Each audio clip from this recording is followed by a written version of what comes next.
What's up, boys? Morning. It's just my 2 cents. No time for small talk. We are right in the middle of the weigh-ins for UFC Fight Night 190. Just watched Daniel Pineda, and before that, who was it? God damn it, it slipped my mind. But we got Ike Villanueva on the scales right now. I'm a little bit behind, so I'm going to catch up here in a second. Ike looks a little sucked up. 205, he makes it. Thanks God. Flexes. But fast forwarded here, and we got Julia Avila on the scales. 135 for Julia Avila. And we are caught up. Let me make sure I didn't miss anybody. Yep. All right, we're all caught up, boys. Well, top of the morning to each and every one of y'all. Hope y'all are doing well. It is Friday.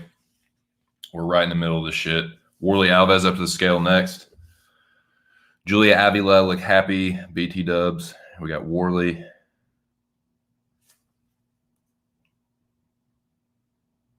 Warley looking muscular but a little drained. 171. Warley makes the weight, 171 even. He looks happy, draws the bow, fires the arrow. Got Shavkat Rakhmonov approaching the scales very quickly at a brisk little pace. Wasting no time. Talk to me, homie. What'd it say? What'd that scale do?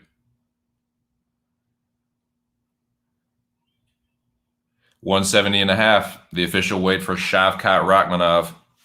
I said it before you did, Fitzgerald, you piece of shit. No, I'm just kidding. But what's going on, man? What's going on, you guys? So Shavkat makes the weight. Everyone has made weight. I'd say the worst person on the scales thus far has been Ike Villanueva. He looked a little sucked up. He looked not happy to be there, but he made the weight. Renato Moicano next approaches the scales. Shout out to the motherfucking General popping in the chat early. Salute to you, General. Hope you're doing well on this Friday.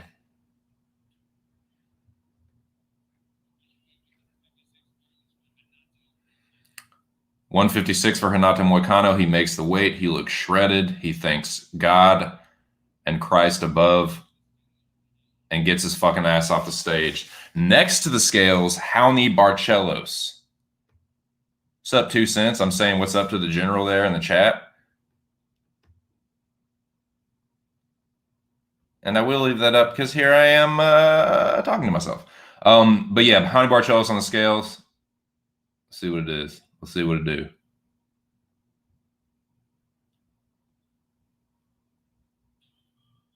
$135. See, my homie shouts that shit out. The other dude was like whispering it. The other scale tech was like whispering. So no one but Anik knew. But nah, the homie belts it out. I can hear it, and I can beat Fitzgerald to the punch. Tim Means approaches the scale with the Dirty Bird. Dirty Bird hollering at my boy. Looks good, looks fit. He looks like Tim Means. You know, what can you really say about a Tim Means physique? It is what it is. 170.5.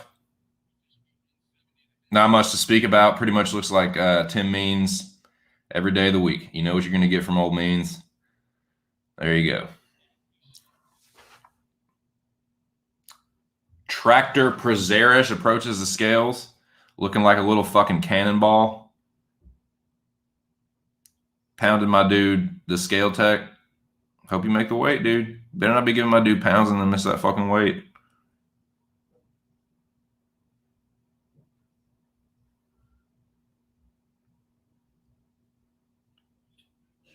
$170 on the button. God, he is a little tank. He looks like fucking, he has the physique of Husamar Palhares. He's like a fucking another little Toquinho but with a different face. Julia Stoliarenko. Julia, I need help to fucking make the let's see if she needs help, you know, standing upon the scale without fucking fainting. Here we go. Weird spelling Julia.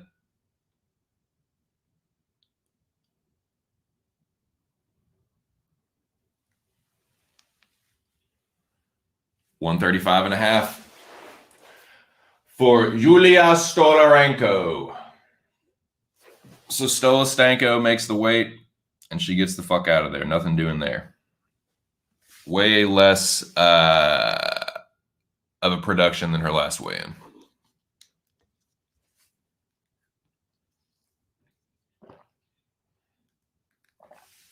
Marcin Iron Chin Prachnio approaches the scales. He looks happy. He looks in shape like he usually do.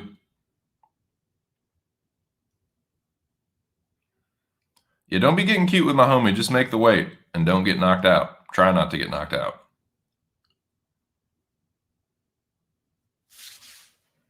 $206 for Prachnio. Making the weight and looking, I don't think he's ever missed weight, but like making weight and like being fit and prepared, I don't think has ever really been a problem for him. The problem for him is not being able to take a clean punch or kick to the chin. Granted, a lot of the guys that are knocking him out are, they're heavy-handed or footed. But yeah, we'll talk about that fight here in a little bit. Jeremiah Wells approaches the scales. He's on the scales. He looks fit. He looks ready. 171 even, double flex.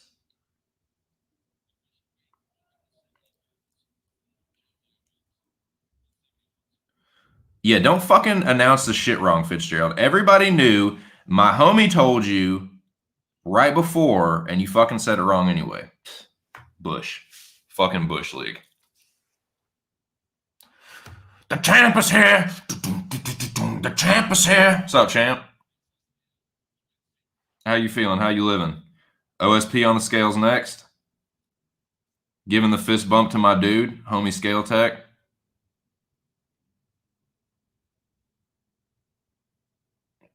I'll show you what the fellow says. What it do?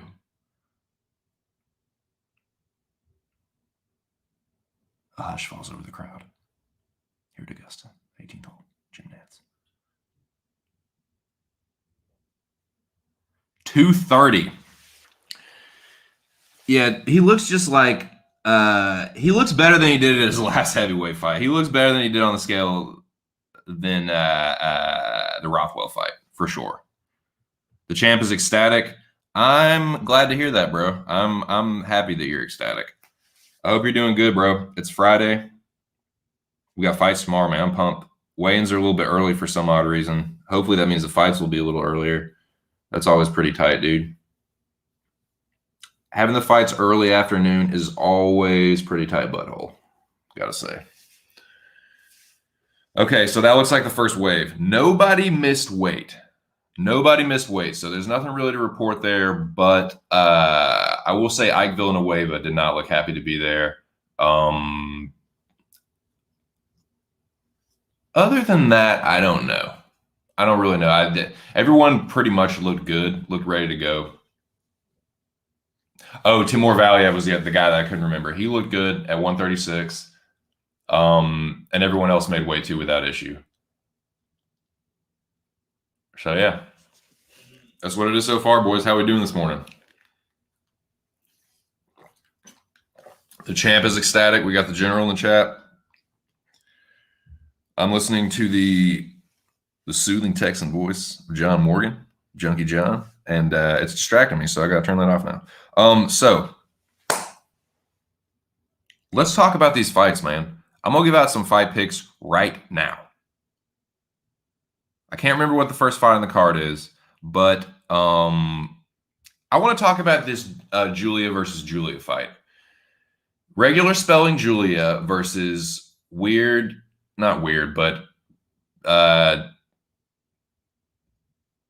Russian, Ukrainian spelling Stoliarenko. That Julia. Julia-I-Y-A. That one. I want to talk about that fight. Now, I am picking Julia Avila. I'm picking regular spelling Julia. But this is women's MMA, and that term is like, it's cliche, but it's cliche for a reason. It's like it gets thrown out there for a reason because there's a real, like, other than the very top level of women's MMA, there's a lot of parity. Like there's not a whole lot separating these fighters other than your like Amandas and Valentinas and Roses and those, you know, other than that tier of fighter, a fight like this, even though on paper it looks like Avila should just mow through Stoliarenko, like there's definitely a chance that she could get fucking armbarred from guard. Stoliarenko will fucking pull guard at some point and try and armbar that bitch. And there's, yeah, let's be real, there's about a fucking coin flips chance she could get it done. So I am not as like super duper high on Julia Avila as some people are, but I am taking Julia Avila here. I think that if she's the one that gets the takedown and ends up on top, there's a chance she could just fucking pound this bitch's face in and stop the fight in the first. Like Julia Avila with her GMP is nasty McFarsty, so that could definitely happen. But she could also get armbarred. So yeah, it's kind of a sketchy fight, and it's women's MMA, so you never fucking know. But I'm gonna go with Julia Avila to get it done. General up in this motherfucker. What's up, Ear? What's up, dude? Yeah, rolling right along, man. Just boom, boom, boom, boom. Pineda weighed in early, but looked rough. He did. Okay, so that was the other one I forgot about. And thank you. Shout out to you. Shout out to Ear regardless. That was the other one besides Ike. Ike looked sucked up in the face, and yeah, Pineda, like, he was in and out of there quick. And he was like looking down the whole fucking time. I think he was weighing in when I was like getting my headphones and shit set up. Okay, we got some movement, we got some stirring, we got the fucking nerd shuffle going on here. So must be a fighter approaching. But shout out to you guys, man. Good to see y'all this Friday morning. Hope everyone's doing well wherever you are. I know we got New Jersey and Texas in the fucking building, man. Shout out to New Jersey. Shout out to the whole Texas. The whole damn Texas, man.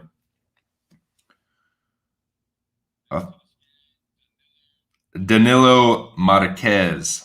Fuck, I can never roll those R's. I don't even know if you need to with Marquez. Danilo Marquez approaches the scale. I can't remember what he looked like on the last one. I can't tell if he looks good or bad, dude, honestly. Let's see what it says. Let's see what Scale Tech says. 205.5 for Danilo Marquez. He makes the weight, and there you go. Let's go, baby. What's up? Let's dance. Let's dance. Let's do the fucking man dance, boys. Let's all fight each other. No, I'm just playing. But what's up? Let's dance. These boys ready to fucking man dance, I'll tell you that. They're ready to fucking go, man. No one has really looked like Ike Villanueva and Daniel Pineda have looked the worst, but everyone else has been like Julia Avila was happy to be there. Tim Means, everyone's looked pretty good other than those two.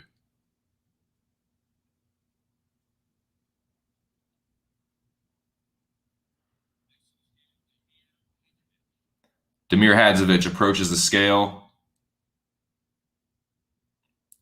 walking very slowly.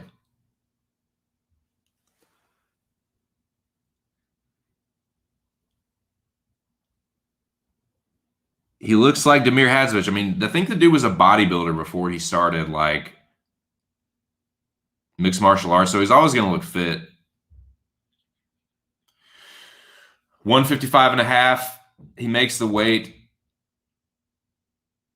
but he's moving pretty gingerly. His attitude is good, but he's moving gingerly.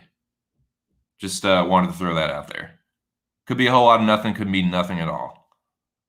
I'm not someone that like looks overly like into the weigh-ins. Like I take them into consideration. It's another like factor to like put into the equation or whatever. It's another exponent in the equation. But like, yeah, but that's just something to note. He looked happy. He was like, you know, personable, but he was moving a little slow. I've seen him look worse though. I'll put it like that. I've seen him look worse. 145 for Andre Fili. touchy-feely, ready to go. Man, I'm just going to go ahead and throw this out there right now. I think Feely is going to fucking whoop up in this fight. I really do, man. I Feely like, whoa.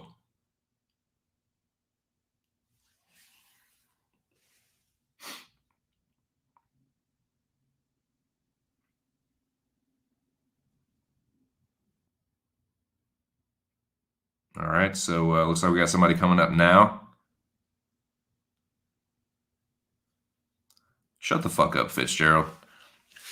All right, Charles Rosa up next to the scale. What is he doing? Rosa is fiddling with something. Oh, putting the chain on. Walks to the other side of the scale, not the near side, the far side to take his shoes off. He's putting the dog tags on. Charles Rosa looks weird. 146. I guess that's how Charles Rosa usually looks, but he just, I don't know, he just looks weird. I'm gonna, oh God, this fight is sketchy, dude. This fight is sketchy. Charles Rosa should win this fight. Charles Rosa should definitely win this fight, but Justin Jaynes is always fucking live in the first round. That's the two things about Jaynes. He is straight up a one-round fighter, but he is always live in that first round. So that's the thing. If Rosa gets out of that first round, I really, really like his chances. I could even see him subbing Jaynes after, because Jaynes will gas out inevitably, and Rosa has good cardio. So I think my pick is going to be Rosa by decision. But oh man, that first round is going to be sketchy. Rosa is not like super, super chinny, but if Jaynes clips him, he will put him down. Not saying he'll put him out, but he will put him down. And Rosa's going to have to be on his jiu-jitsu game if he wants to survive that fucking first round. Tie Jaynes up like a motherfucker and try and take him down. Yep, General knows. Yeah, dude, same here. Same here. Let me look at this fight card real quick.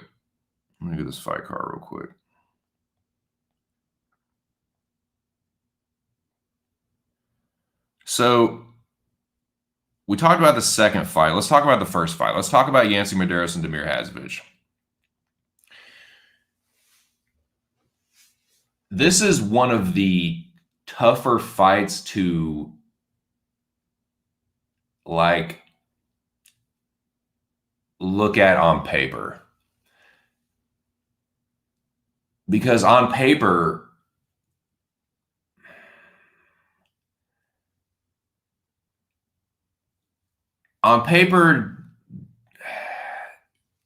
if Yancy Medeiros has a clear path to win this fight. If he is grapple heavy and manages to get Hadzovic to the ground, that's his path to victory.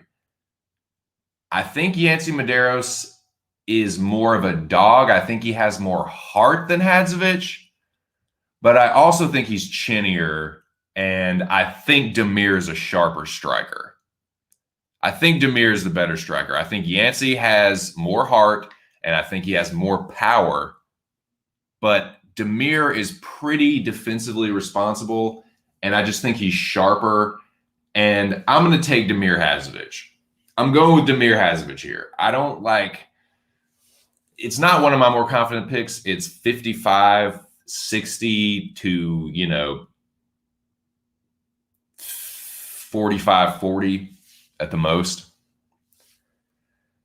I think there's a chance that Yancy Medeiros could win this fight. I really want to take Yancy Medeiros because I like Yancy. Like, I just, as a fighter and a person, like, I just think he's, seems like a cool dude, seems like a chill, just good person. And yeah, but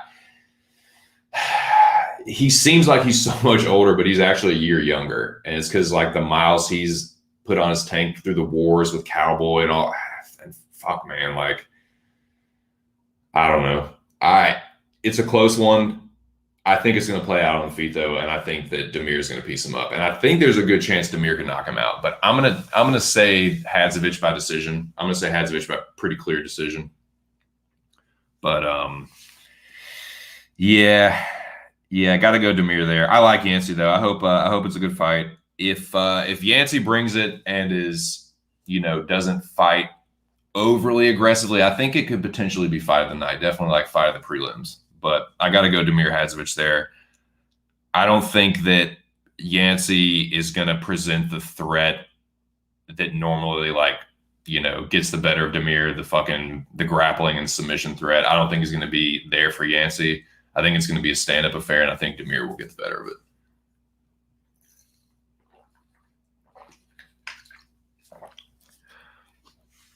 Let me see where we're at. Yeah, I don't think I missed anything. Have not missed anything. They're still just standing around yapping and shit. So we will push on up the card, and I will actually. I need to take a fucking stroke this chalice right here, boys. Say that. Fucking half awake, man. These early weigh-ins threw me off. I had to go across the bridge yesterday and fucking get some teeth filled and just all out of sorts, man. Early weigh-ins. Still half awake. All discombobulated. But the show must go on.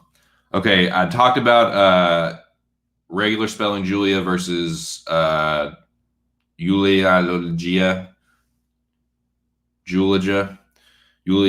I like Avila on that one, but that's another one where it's like it wouldn't shock me at all if Avila got fucking armbarred.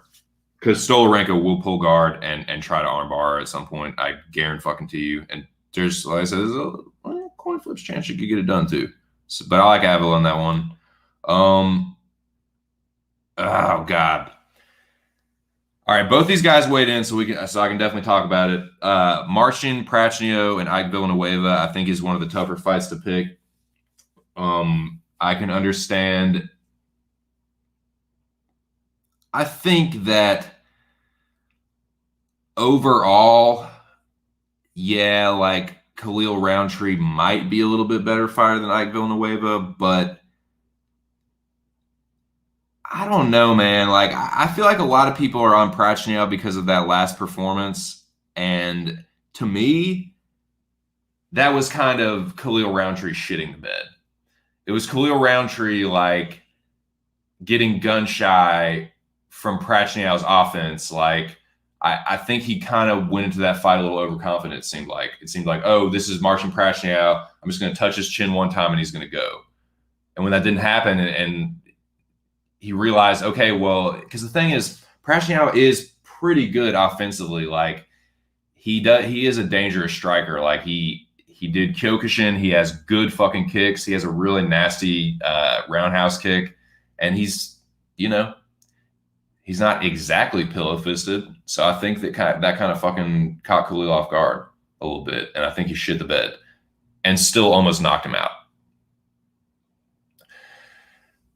Ike Villanueva is tough. I think he's a little bit more of a dog than Khalil Roundtree. I'm going to be honest with you. I don't think he is necessarily a better fighter, but I think he's more of a dog. And I think that Villanueva is the kind of fighter that, like, he has been knocked out several times at heavyweight, and he did look drained. So that's something to maybe maybe that could play a factor here. But at light heavyweight, he's been pretty tough. Like, he got stopped by Chase Sherman. Chase Sherman is kind of a glass cannon. Like, that's not a good look though. Like, that's not a good loss. The loss to Jordan Wright, like, that loss has been looking better and better, dude. You know what I'm saying? Like, it's been looking a little like, that one's been aging a little bit better. But yeah, even still, that was just a cut. That was a nasty, like, he dropped Ike with a head kick, but like, the fight got stopped because of a cut. And I think that Prachnio is still really chinny. And I think Ike is the kind of dog that's going to wade through the fire and find his chin. So I'm not super confident in it. This is a really tough fight to pick. I can absolutely see the angle on Prachnio, but I'm going to go with Ike Villanueva. I'm going to go with Hurricane Ike. I'm going to say that Ike finds the chin, dude. I'm going to say he fucking knocks Prachnio out. It could go the other way, too. Like, Ike has been knocked out 5 times.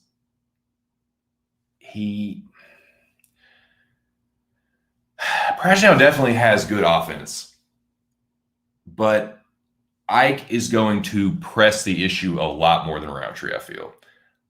I think he's going to march forward a lot more than Khalil. Khalil was just sitting back waiting to hit Marcin with like the straight left, and it didn't work.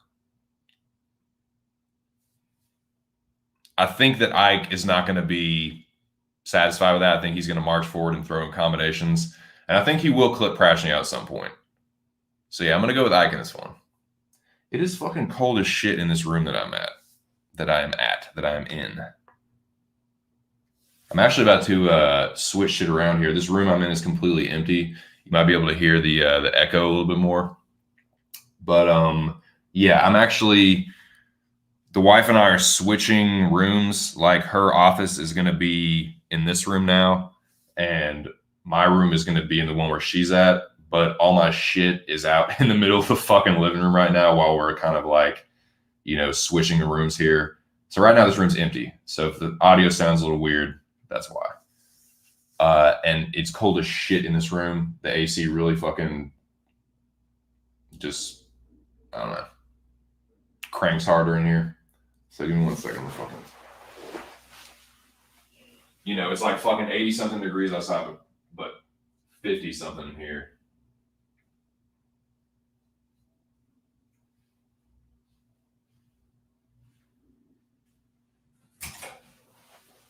Yeah, nothing doing right now, though. Still in a little down period with the weigh-in. A little downtime. See what's going on in the chat. Let's Dance says touchy-feely. Yes, sir. I do have Andre Fili in this one. Alex is on Damir Hadzovic and Julia Avila. Ear says, just watch the Clint podcast, and I have to agree with Gianni. When everyone starts saying a guy's a killer, I want to stay away. Yeah, man, that was a trip, man. Johnny the Greek is a trip. But yeah, shout out to Clint and Johnny. I did listen to that as well. Yep, stay away with my money. I don't blame you. Man. See, I'm the same way. Like, I really, and it kind of gets me in trouble sometimes because I like to be the one that's like, oh man, everyone is saying this one dude's going to win. I'm on the other guy, and I can tell everyone I told you so. But sometimes that can like get me in trouble. So, but yeah, it's like if everyone's saying one thing and you know that it's like it ain't that, yeah. That's usually when I go the other way myself. Like a lot of, I cannot believe the amount of people that were on fucking Dan Ige. I was shocked at that, dude. All right, we got some action, boys. We got some stirring here. Justin James, Guitar Hero. Fast approaching the scales, man. He looks sucked up. Goodness gracious. His head is gigantic compared to his body. Fucking Megamind, dude. 145.5.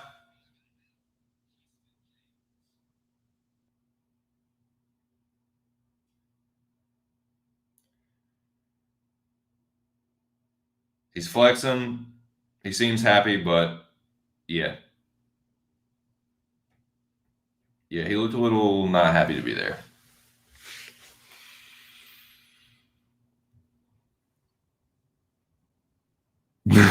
Right. Ike is such a dog. If moving forward doesn't work out for him, he goes to plan B, which is also moving forward. He doesn't know any other way. That's how he fights. And like, yeah, against higher level light heavyweights, it's going to get him slept. But against a dude like Prachnio, nah, I'm not. I definitely trust Ike Villanueva in a fucking, you know, a phone booth exchange. Definitely.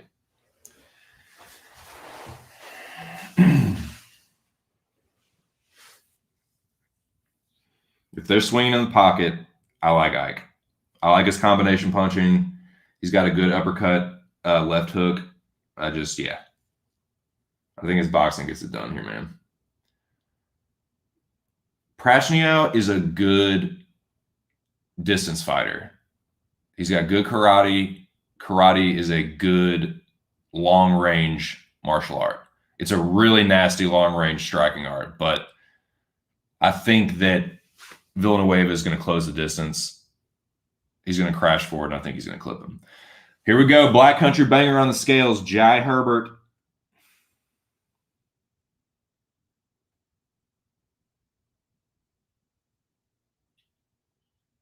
$155.5 for the Black Country banger.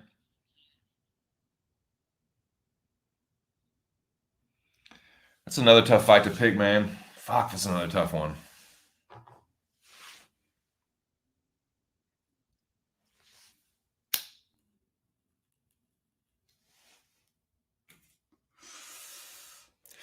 All right, well, let's looks like we got another little lull in activity here. So let me go back to the card. Okay, well, since he was just on the scales, let's talk about this one. Jai Herbert and Renato Moicano. This is another one where both of these guys could get knocked the fuck out. I think there's probably a greater chance that Moicano gets knocked out. But I think that Renato Moicano is a much better fighter. Like, it's hard to compare the two because Jai Herbert really hasn't fought fucking anybody. He got knocked out by Reese McKee and he got slept by Trinaldo. Like, yes, I know that he was whooping Trinaldo's ass.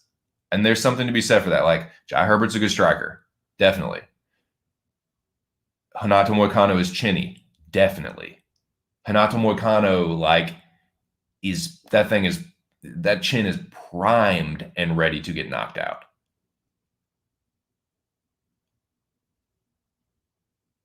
That old two-stroke is primed and ready to crank.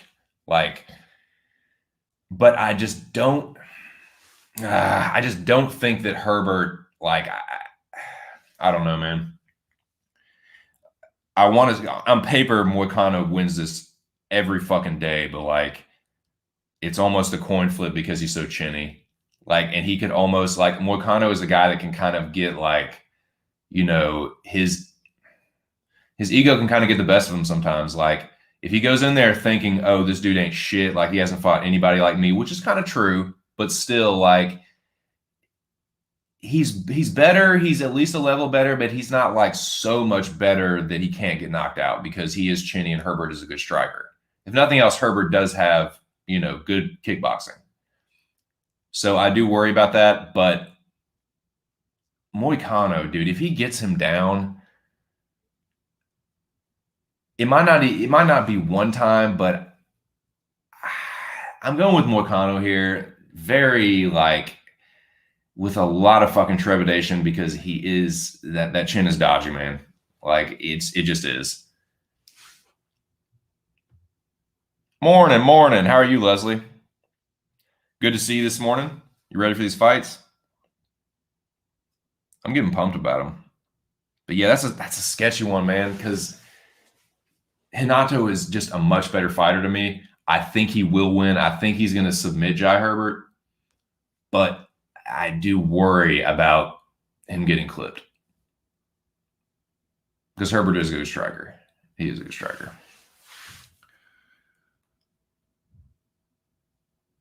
But yeah, nothing going on right now.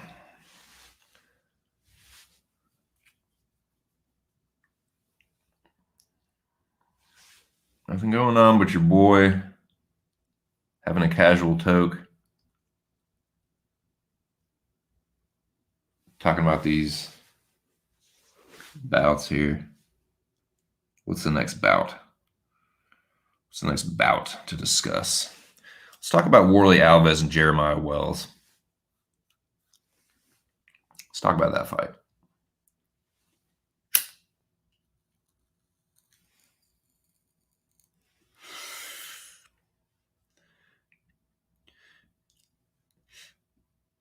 I'm going to take Warlley Alves. This could bite me in the ass. these kind of picks tend to bite me in the ass a lot.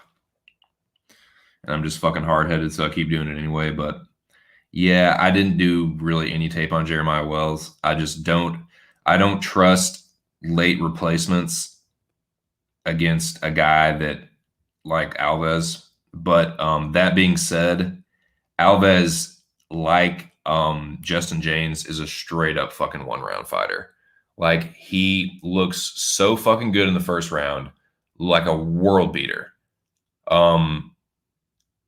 But if you can get him out of the first round, he's just a different fighter in the second and third.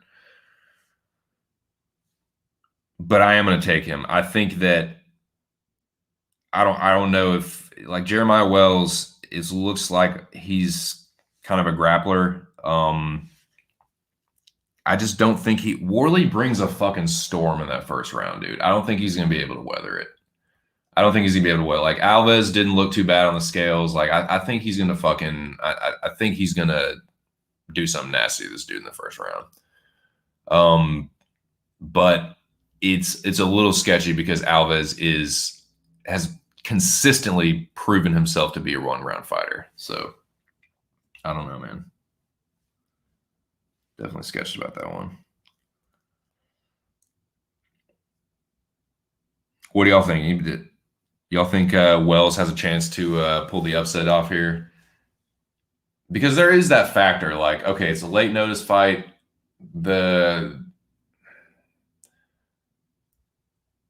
It's a bit of an upheaval for both fighters, right? Like, both fighters aren't able to game plan as much as they would normally be able to with a full camp.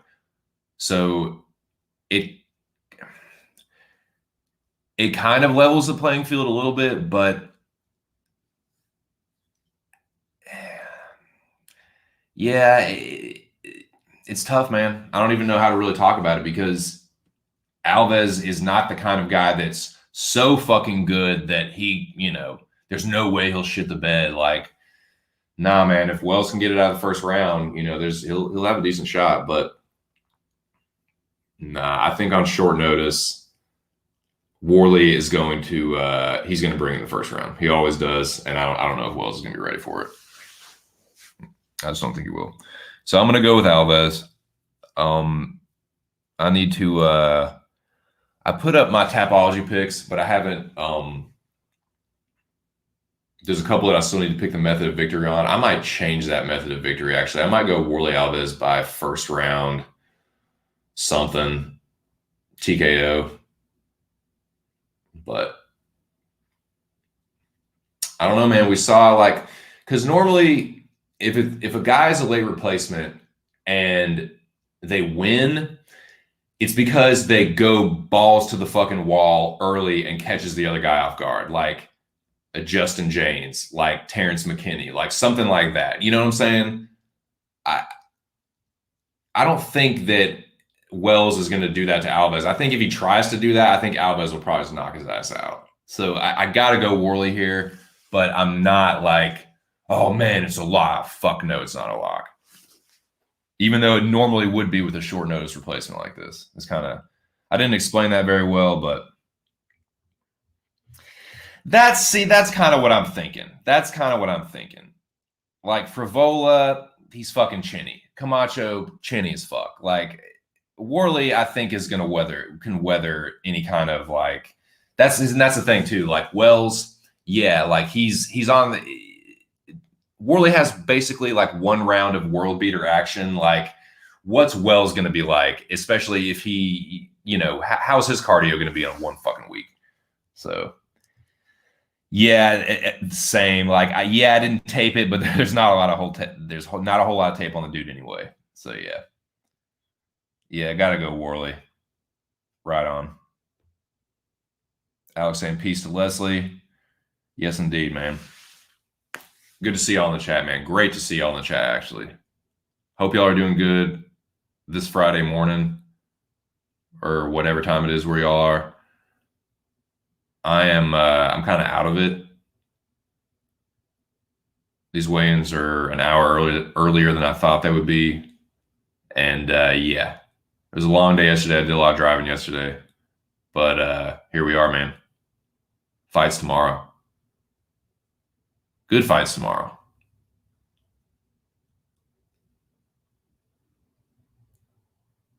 A lot of people shat on the quality of the matchups for last week's card, and it ended up being a damn good fight card. Like, it was super entertaining. I'm kind of hearing some of the same criticism about this one. I think there's some good matchups on this card, dude. Like, there's a couple of these fights could end up being really, really fun. Like, dude, Feely versus Pineda could be a good fucking time, man.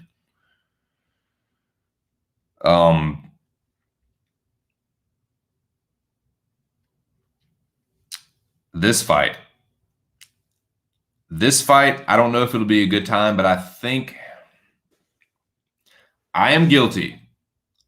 I am guilty of hyping this dude up, but I think the hype is real. I'm talking about Shavkat Rakhmonov versus Michel Prazeres. Shavkat versus Attractor. Shout out to my dude Ear. I know he was taping Tractor to see if there was a play or a read on him. There definitely is. Like, Shavkat doesn't have very good takedown defense, and Prazeres is a pretty fucking beastly wrestler. So there's definitely a path to victory for him there. So yes, I've been joking around all fucking week in the chats, in the fucking in the Pub Sports Radio chat. Shavkat Rakhmonov. Yeah, I've been saying it all fucking week. I do think he's going to win this fight. I am pretty confident in it, but there is a path to victory for the Tractor. It's not a complete lock, but it's one of my more confident picks. I think that Rakhmonov, there's a chance he could actually knock Prazeres out. But I am going to go Rakhmonov. We'll see, though. We'll see. He could get exposed here. If he can't stop the takedowns and he just ends up on his back for 3 rounds, then yeah. I mean, I don't see that happening, but crazier things have happened for sure. And I eat quite a bit of crow, so me being wrong about a fight ain't shit. That ain't nothing. That ain't no kind of news. Need to see what Yancey looks like. Yeah, dude. So I am going with Damir, but I want to take Yancey, man. I like Yancey. I'm rooting for Yancey. I don't think, like, the dudes that usually fuck Damir up are grapplers, and Yancey likes to stand and bang, and I think that's what's going to happen here. There's a chance, like, Yancey has more power, and he's a bit more of a dog than Damir is. I think that's fair to say. Like, Yancey has more heart and more dog in him. I just don't know, like, if he has the durability, because I think Damir is a sharp striker. But that's a close one, man. That could be fucking fight of the night. But yeah, I'm gonna go with Damir. I know that Johnny the Greek was talking about how he has a bet on that. Yeah, I'm not, like, I don't bet, so it doesn't matter. But even if I did, I don't think I would bet this one. I'm like 60-40 on Damir. Yancey, like, the dude is always, like, counted out, like, a lot.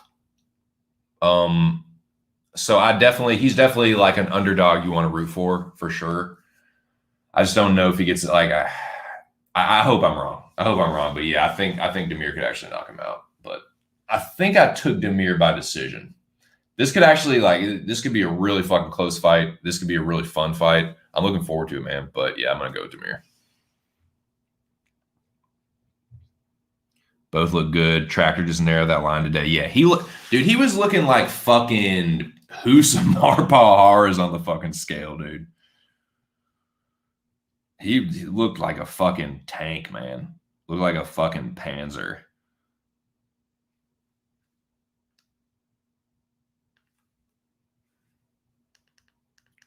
Sorry, I just went back to the stream. There's still a lull. Nothing doing. So let us continue to push onward and upward towards the main event. This is the prelim headliner, and I think this is a pretty darn good scrap. We have not seen one of these fellows weigh in, but we saw Danilo Marques. I'm talking about Danilo Marques versus Kennedy Nzechukwu, however you pronounce that name, I'm not sure. But yeah, Kennedy Danilo, it is a striker versus grappler. I mean, that might be an overly simplistic way of describing it, but that's the way I'm going to do it because I think that's what it is. It's striker versus grappler. I'm going with the striker here. Surprise, surprise. Whoa, 2 cents favors the striker. Whoa, what do you fucking know? I know, man, but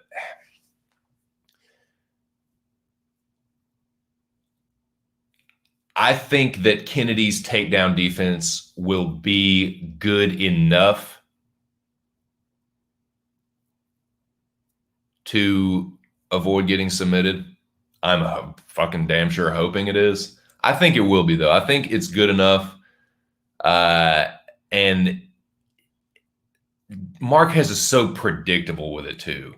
Like, I think that hopefully Kennedy and his team will be just game planning for that like a motherfucker. Like, yeah, I mean, there's a chance that Danilo Marques could be like, oh, well, he thinks I'm going to be wrestling. I'm going to strike with him. I think if they do that, he's going to fucking knock him out straight up. Like, but yeah, I think if he's been wrestling this whole fucking training camp and you got it, because Marques shoots for a takedown like 4 seconds into the first round of every fucking fight he's in.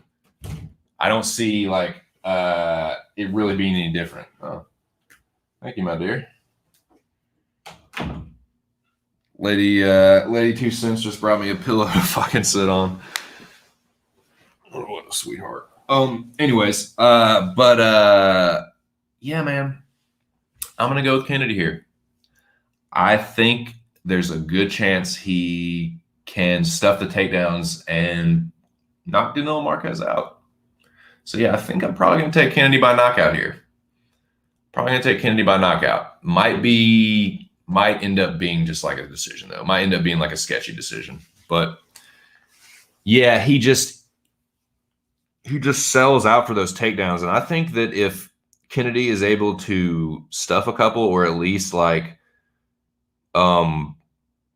make them delayed takedowns, like takedowns that he really has to work for, I think he'll just be tired the fuck out and he'll just gas out and have nothing for Nzechukwu in the second round. So that's what I'm going with. I'm going with Kennedy in this one. Don't know whether it's going to be a decision or knockout pick for me, but I'm going to go with Kennedy to get it done.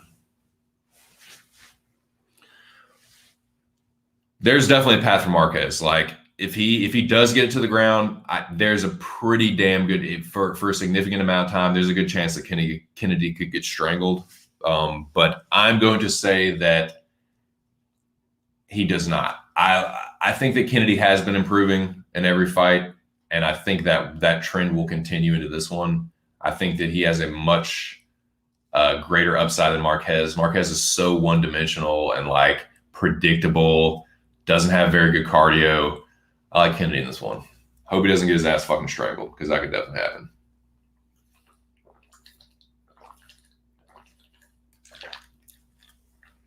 Boys, this fucking Chiba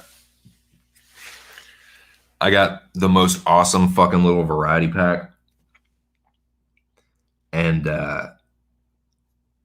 just all is right with my world. I fucking love it, man.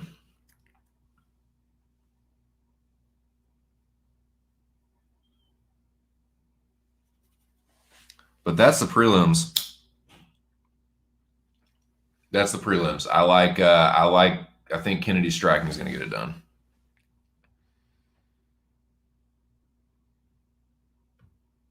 The general likes Rachmanov as well. That's what's up. Did you see KCOH has a gang of Unison Barcelos in a parlay? I hope he's right about that. Let's talk about that fight right now. I have to stay away. I totally agree with the Greek dogger pass play on Valiev. Valiev a good fighter. Rachmanov wears that Khabib had during walkouts. Yeah. Yeah, he's like, I forget where he's from. I don't know if it's Kazakhstan, but it's one of those countries where everyone looks like they're a fucking descendant of Genghis Khan, and they probably are, you know? It's one of those countries. I can't remember which one it is. Uzbekistan or some shit, Kyrgyzstan. I can't fucking remember. Shavkat Rachmanov.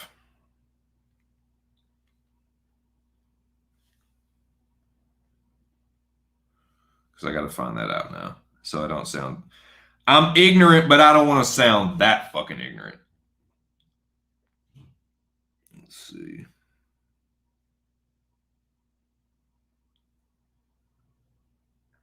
Kazakhstan. Yes, for make benefit the glorious nation of Kazakhstan. Yes, indeed. Yes, indeed. Shavkat. Azamat. Shavkat. Azamat.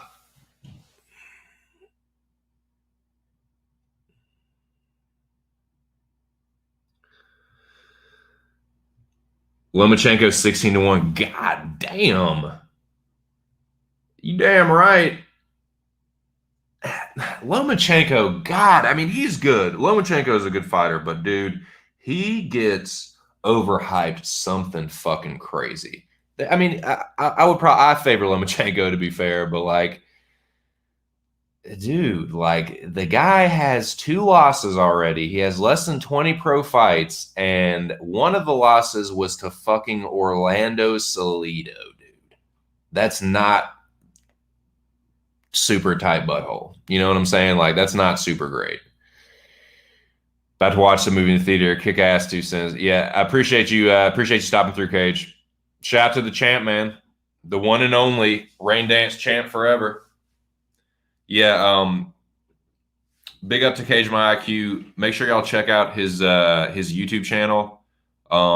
He has a great interview that he just put up not too long ago with Kyler Phillips. Very exciting. I mean, he's a legit prospect that could potentially become a contender. So be on the lookout for that. Shout out to you, bro. Thanks for stopping through, and hope you have a good one. Best of luck to you this weekend on all your shit, all your plays and picks and stuff. The undefeated hat. I know, man. It's so crazy. God. That's a whole nother fucking story for another time. But yeah, I like Tank and Loma to get it done, but. Man, 16-1 on Loma. That's wild. That's fucking wild. Who's that? I can't remember the dude he's fighting. I'm upset that fucking that Teofimo Kambosos fight is off. I was excited about that one, man. I mean, I think Teofimo would have won, but Kambosos is. I always like to see an undefeated fighter, whether they. Because you either want to see, can they keep the undefeated streak going, or do they have a padded record? Have they been can crushing? Like, you know.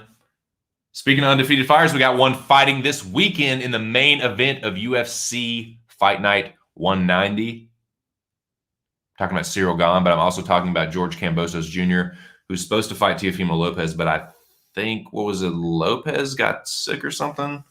Can't remember. One of them got sick or injured. And that fight has been postponed, but like but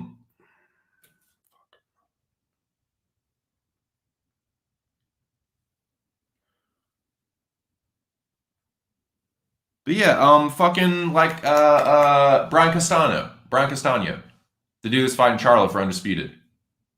He has 1 draw, but he's undefeated. His level of competition hasn't been that high. His best win was a fucking decision over Patrick Teixeira.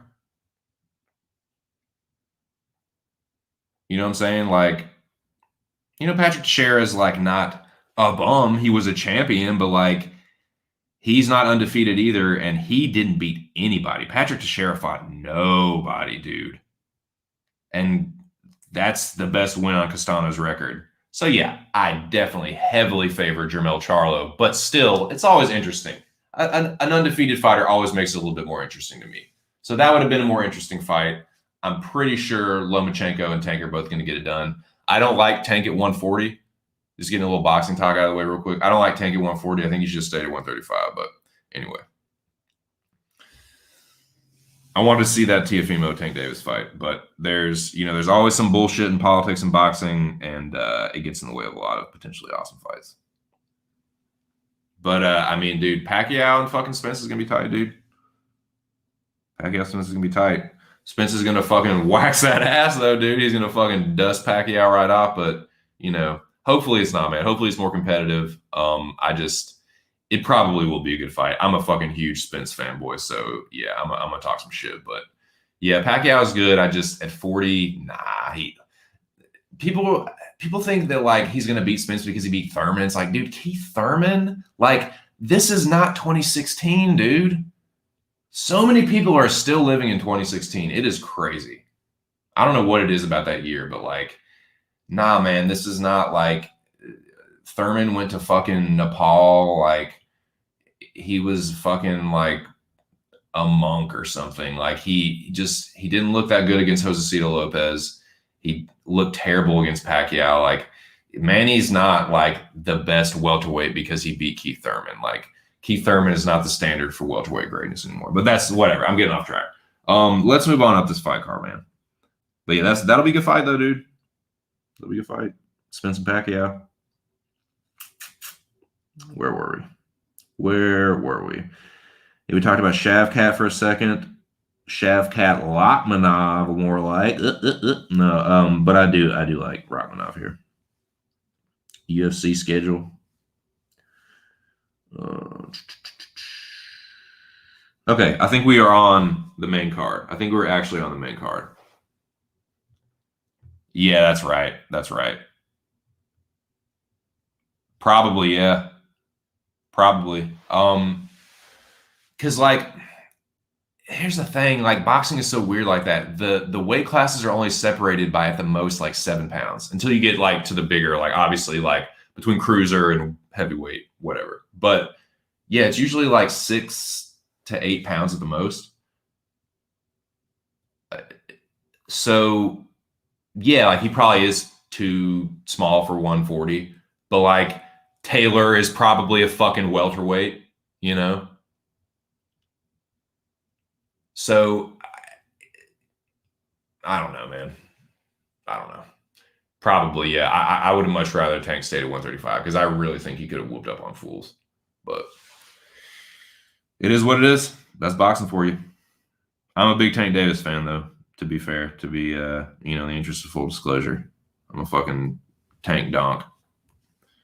But, okay. Back to UFC. Renato Moicano and Jai Herbert, I talked about it a little earlier. I am taking Renato Moicano, but that chin, man, that fucking durability always gives me a little pause. Sometimes I look too much into it. It doesn't mean that he's going to necessarily get knocked out by Jai Herbert. In fact, I think that like if he fights smart, he should dominate this dude. But if he goes out there and is just like dismissive of Herbert or is like, oh, this dude ain't shit, he got nothing for me, he could end up getting knocked out. So this is one where it's like, got Moicano, but not like as confident as you probably should be. Not as confident as, you might be looking at it on paper. Fought and beaten a much higher level of competition, Moicano. But that's still not going to fix the chin. And Herbert being having not fought the same level of competition as you doesn't mean he can't knock you out. So I hope that Moicano takes him seriously, and I think that if he does, he should have his way pretty comfortably, dude. Like I can't see if Herbert doesn't clip Moicano and knock him out. I think Moicano will probably just kick the shit out of his legs and then just take him down and sub him at some point.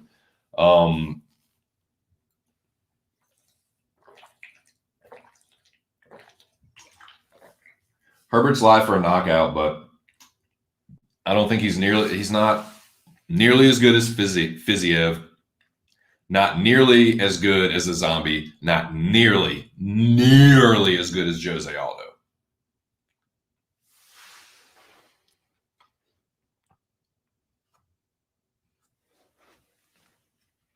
I'm sorry, I'm thinking of the zombie there. I'm getting ahead of myself.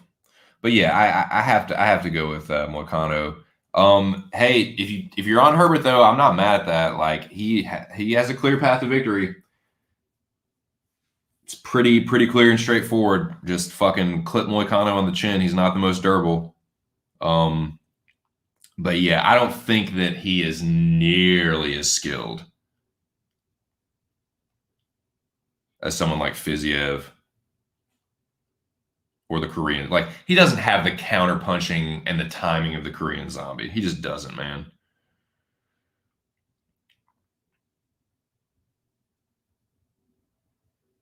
Didn't you? His last win was against Damir Hazovich, also fighting on this card. So yeah. Millie Mills, what do it do? Tank is going to win minus 500. Yeah, I think so too. I'm a big believer in Tank Davis, man. And I think that he is someone that is tough and is good at making up for that lack of physical size. But at a certain point, it's going to just not. Like at a certain point, everyone is like, they have weight classes for a reason. So I don't like Tank at 140 as much as I do at 135. I think that is what is his weight class, but you know, what the fuck do I know? So yeah, I favor Davis, but I don't know, man. I'm thinking about him against Taylor, and I don't know. Tank is a really good inside fighter, though. He's a much better. People just think that he's like, because he has this knockout power and because of the outside of the ring stuff, that he's just this like, he's not a dummy in the ring, man. Like he has a lot of fucking good ring craft. Like he's a nasty inside fighter, and he doesn't get enough credit for that. But yeah, but shout out to you, Mills. So Mills, who do you really like today? Or tomorrow, rather.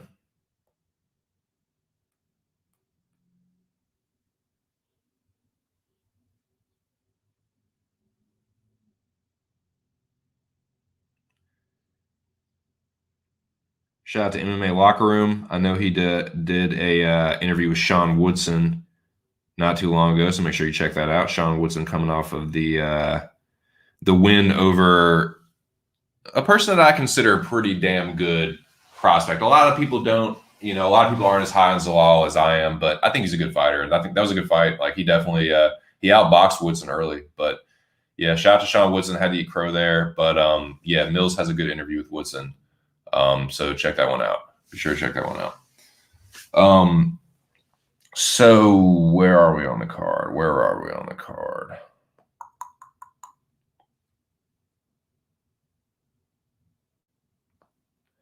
Yeah, Moicano is sketchy to pick, but I think that's the pick. I think he's the better fighter. I think he will get it done. I think he's going to sub Jai Herbert. Tim Means, Nicholas Dalby. On paper, I don't know, man. Nicholas Dalby has a really weird resume.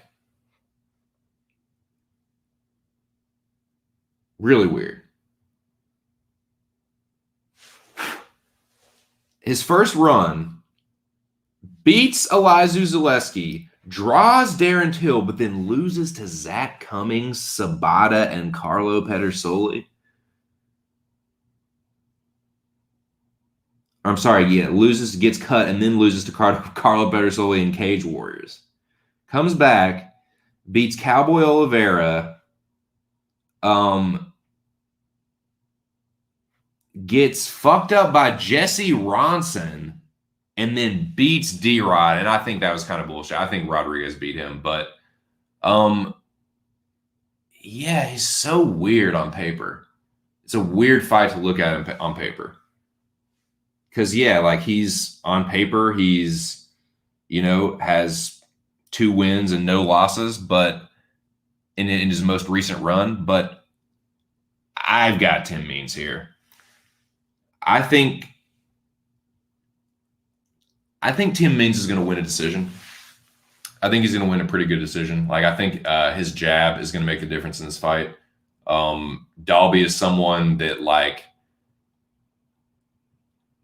has that bladed karate stance and he fights with his hands low, and I think that jab is going to fucking light him up. I like Tim Means here. I like the Dirty Bird here. Dalby is someone that always seems to get like wins that he shouldn't. Like he seems to like overperform sometimes.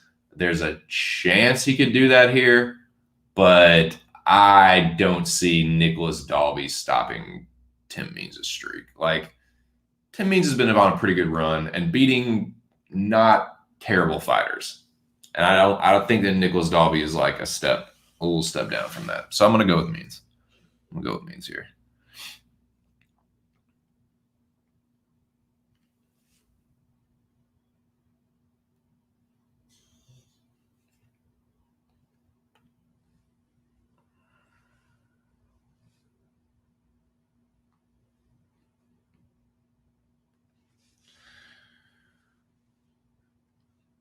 Sorry, I'm just going back to this MMA Junkie stream. Shout out to MMA Junkie.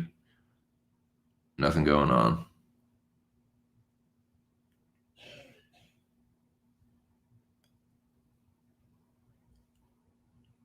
I need to find out this dude's name because I keep calling him the Scale Technician. I've heard them say his name before. I just can't remember what it is. A dude came in the MMA Junkie chat with the name Kamshot Chimaev. It was very quickly deleted, but that's God, some of those kids are fucking ridiculous. Kamshot Chimaev.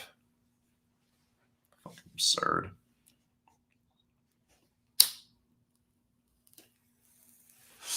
But yeah, well, there's a little downtown. What's up with Khamzat Chimaev, dude?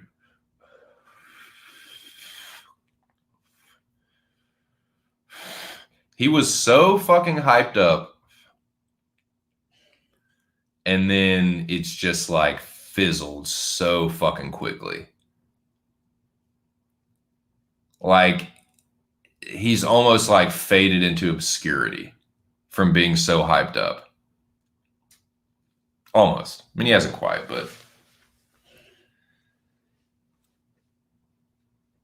it was just such a weird year for a lot of different fighters, but him in particular, man. Like, think about all the shit that happened. He got that horrible bout of COVID and was training through it like an idiot. It was like coughing up blood and shit. It's like, dude, you need to stop and like get better. You can like take a break for your fucking like life, for your health.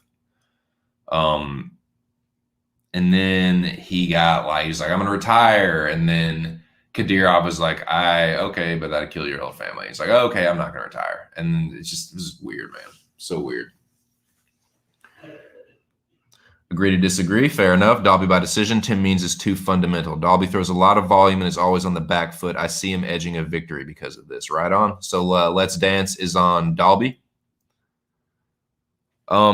So yeah, I'm not. Tim Means is always someone that I try and fade, and I have a really tough time for some reason getting a read on Tim Means. The last Tim Means fight that I got right was Nico Price. I picked Nico Price to knock Tim Means out actually a couple of years ago, but ever since then it's just like maybe I just have that. I had that stuck in my head, so I was fading Tim Means because of that. And maybe I shouldn't have, and maybe I should be fading him here. But for some reason, I'm just fading Dalby. It's a fade on Dalby. Just like, yeah, you look, okay, well, look what he did to Rodriguez. It's true, but I've seen the triangle theory fall apart enough times that I'm going to go with Means, but it's definitely not my most confident. Definitely not my most confident.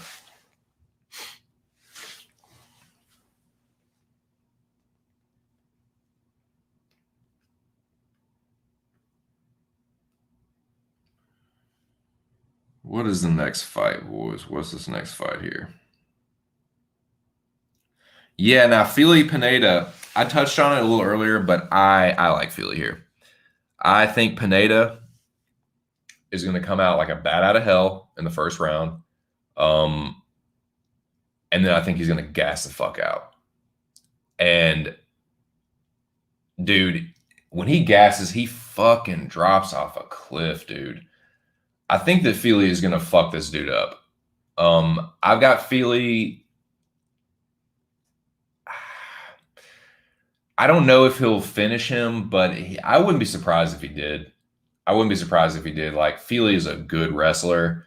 I think that if he can avoid getting submitted in the first round, he's going to wrestle fuck the shit out of this dude. And I think he's going to win the striking too. Like, I think, like,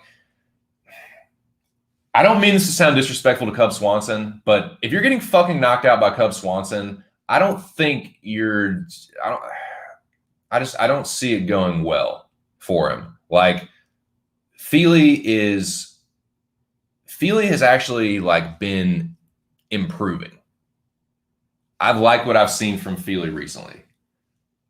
Much more than I've seen from Pineda. Pineda looked bad on the scales. It's just like there's just like one little factors here and there. There's just like in every single one of them are going in Fili's favor. So yeah, I like Andre Fili here.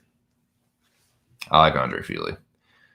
General dropping pick says Fili means Bozer Alves. How y'all love that? How y'all loving that shit right there? That's what's up, man. Fuck yeah. Yeah, I like Fili. I think Fili's going to whoop up on this dude. I think that Daniel Pineda is like... Fili has a fucking 5-inch reach advantage. I think he's going to box this dude up. I think that, yeah, I wouldn't be surprised if Fili finished this fight. And the more I think about it, like, I think he actually could. I think I locked in Fili by decision, but I might change that on Tapology. Hani Barcelos versus Tamir Valiyev. Now, this is one that when I started taping this fight, I was like,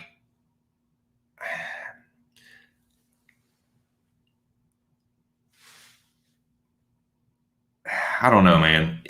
I think that Valiyev is a little bit more live than people are giving him credit for. This is one where people look at Barcelos' record and, they're like, oh, well, he's 16-1 and he's undefeated in the UFC. He does have some good wins. Gutierrez, Said Nurmagomedov, Khalid Taha. Those are all pretty decent wins. And you look at Valiyev's record, and it's not as clean.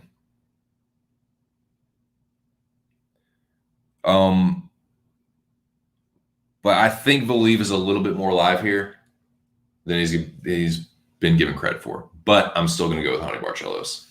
I think Barcelos wins a decision, actually. I think he's going to win a decision.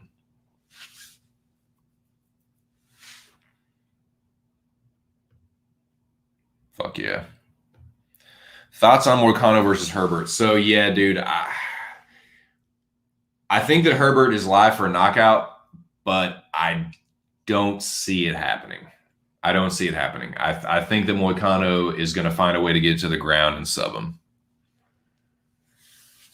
But it's not just – I don't think it's – I don't know, man. I don't know. I'm not 100% sold on that. I don't even believe myself hearing it come out of my mouth. I don't believe myself say it. They're like Herbert is live. Like, he's not beaten anybody close to the level of Calvin Kattar, or even really like Damir Hadzovic, but still, like, you know, the dude's a pretty good striker. Moicano's chinny, but I don't see it, man. I think Moicano will sub him, but that's kind of where I'm at with it. A little, probably like 60-40 on Moicano, but, you know, I'm no fucking expert, certainly.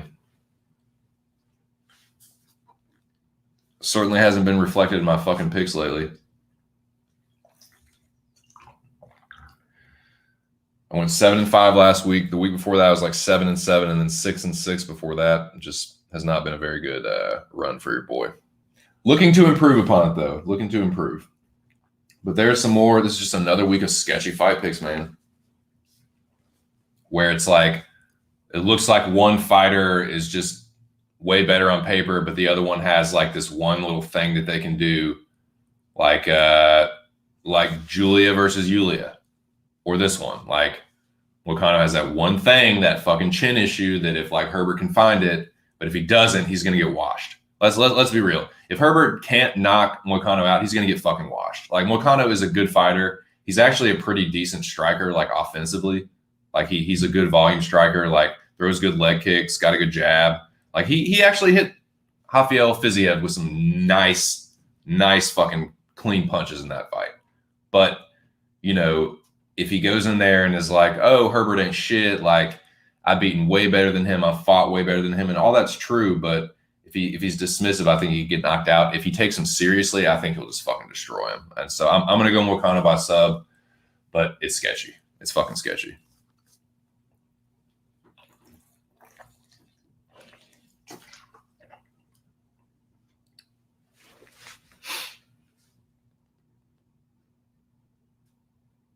Yeah, I'm going to go with Barcelos. I'm definitely not as high on him as some people are. You were saying that KCOH is putting a bunch down on Barcelos. That's wild. But yeah, best of luck to him. I like Barcelos though. I think overall he's a little, like, he's definitely better Brazilian Jiu-Jitsu. I think he's a better striker. I think that he will be able to mitigate some of the grappling advantages that Tamir might have with his overall game. So I'm going to go Barcelos, but I'm definitely not as high as some people are on that dude. He's some people's like lock of the fucking week, and yeah,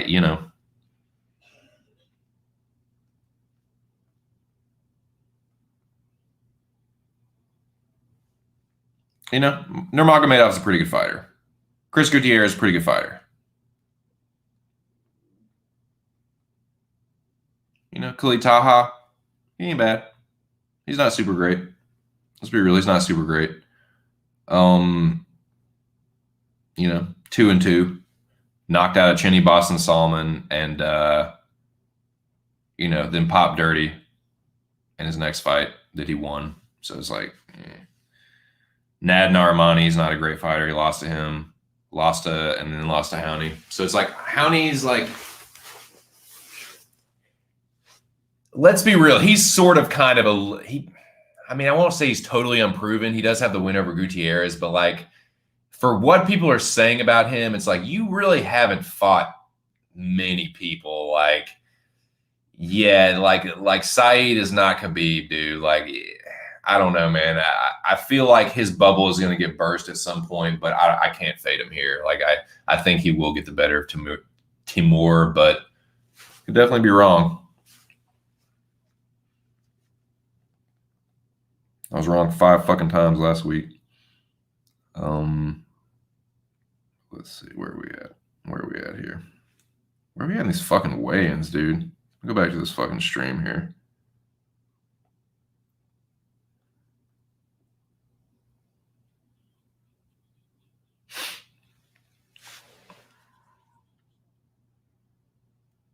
Did I miss anybody? Did we miss anyone?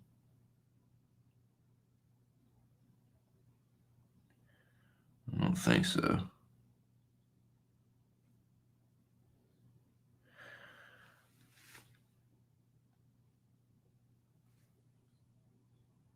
Yeah, I don't think I've missed anything. I don't think I missed any weigh-ins. So let's continue on up the card, shall we? We're at the co-main event, boys. We're at the fucking co-main event. Tanner Boser and Ovince St. Preux. Ovince St. Preux has so much more experience than Tanner Boser in the UFC. Tanner Boser, while the level of competition isn't as high, he'd actually like the dude has almost just about damn near 30 fights. So it's not like he's a fucking like just green ass total fish out of water. And like OSP, man, he has some good wins, but dude, he is an unreliable ass motherfucker. Like OSP is unreliable as fuck. And there are sometimes that he looks really, really, really fucking shitty. You know what I'm saying? Like OSP can come out of nowhere and get some crazy like head kick knockout win. But he looked garbage against Ben Rothwell, dude. He looked fucking terrible. So, yes, he looked a little better on the scales today. I thought he did anyway. I thought he looked better today than when he weighed in against Rothwell. I think Tanner Boser is going to win this fight, dude. I think there's a good chance that Tanner Boser could actually knock OSP out. Tanner Boser is a mobile heavyweight. OSP is, I think he's going to get pieced up. I think he's going to be plotting around. I don't think Tanner Boser is going to. He could, man. Like Tanner Boser doesn't have like the best fight IQ, but I think he's just going to have his. I think he's going to stay on the outside, chop OSP's legs down, then he'll rack it up in the second round. I think he'd actually get the stoppage. So I'm probably going to go Tanner Boser by second round stoppage. On the mat, it's OSP all fucking day, but I don't see it, man. I think Tanner's going to get it done here. I like Boser.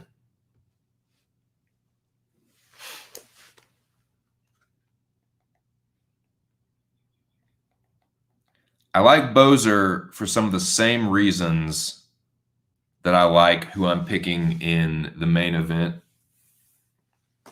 And we're going to get to that in just a fucking second. We're going to that in just a second.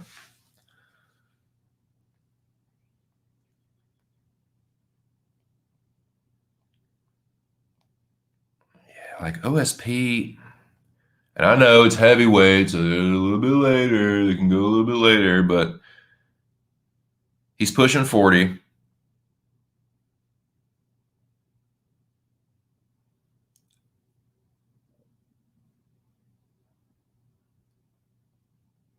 Like his wins just aren't that good, dude. They're really not. Menifield's a total dumbass.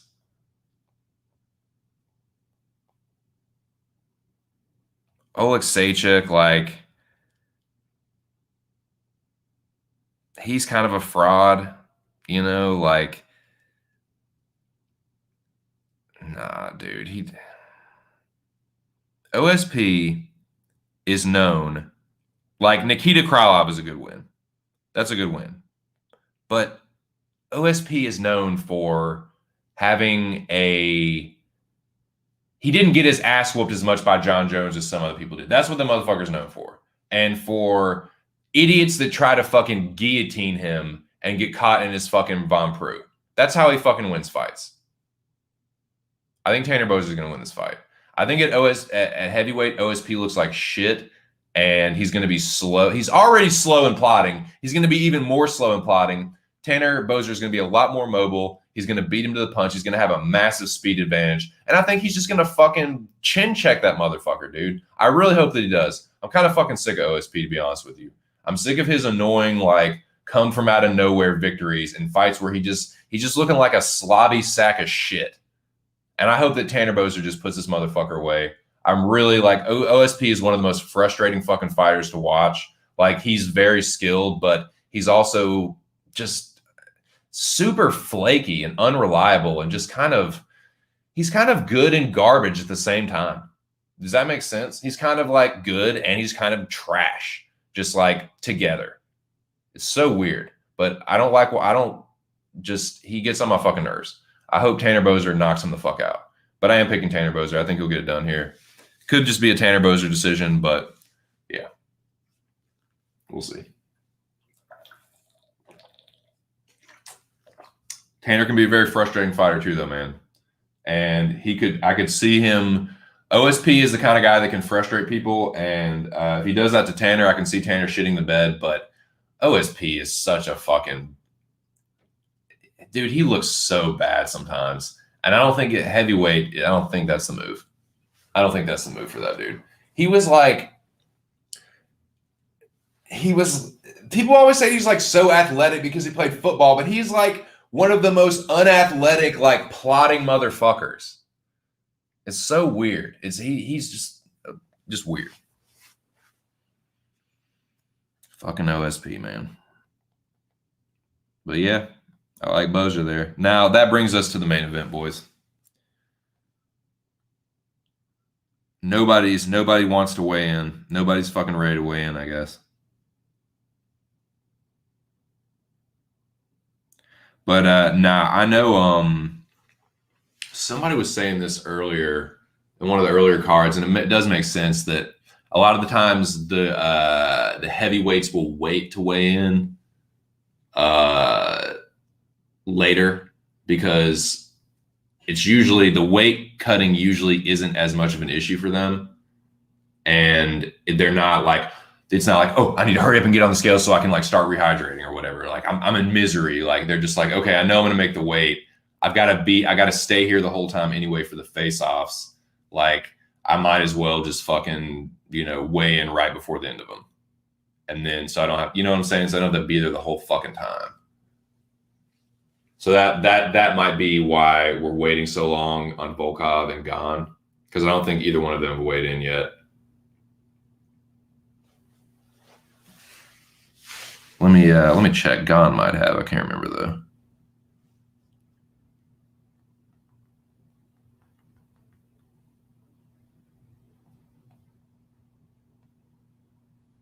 Okay, here we go. No, neither Gane or Volkov. OSP weighed in at 230. Still waiting on Tanner.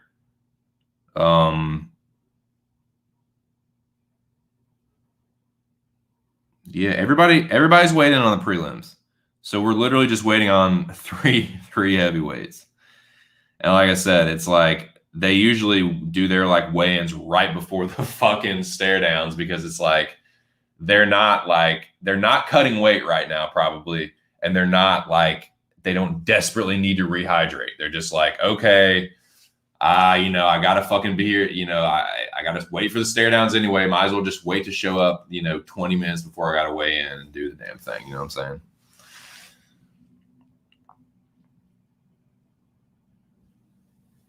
But yeah, man, this is a fucking important fight, dude. And the more I think about it, shout out to the people that were at my stream I did on Tuesday. Can't remember what I was saying.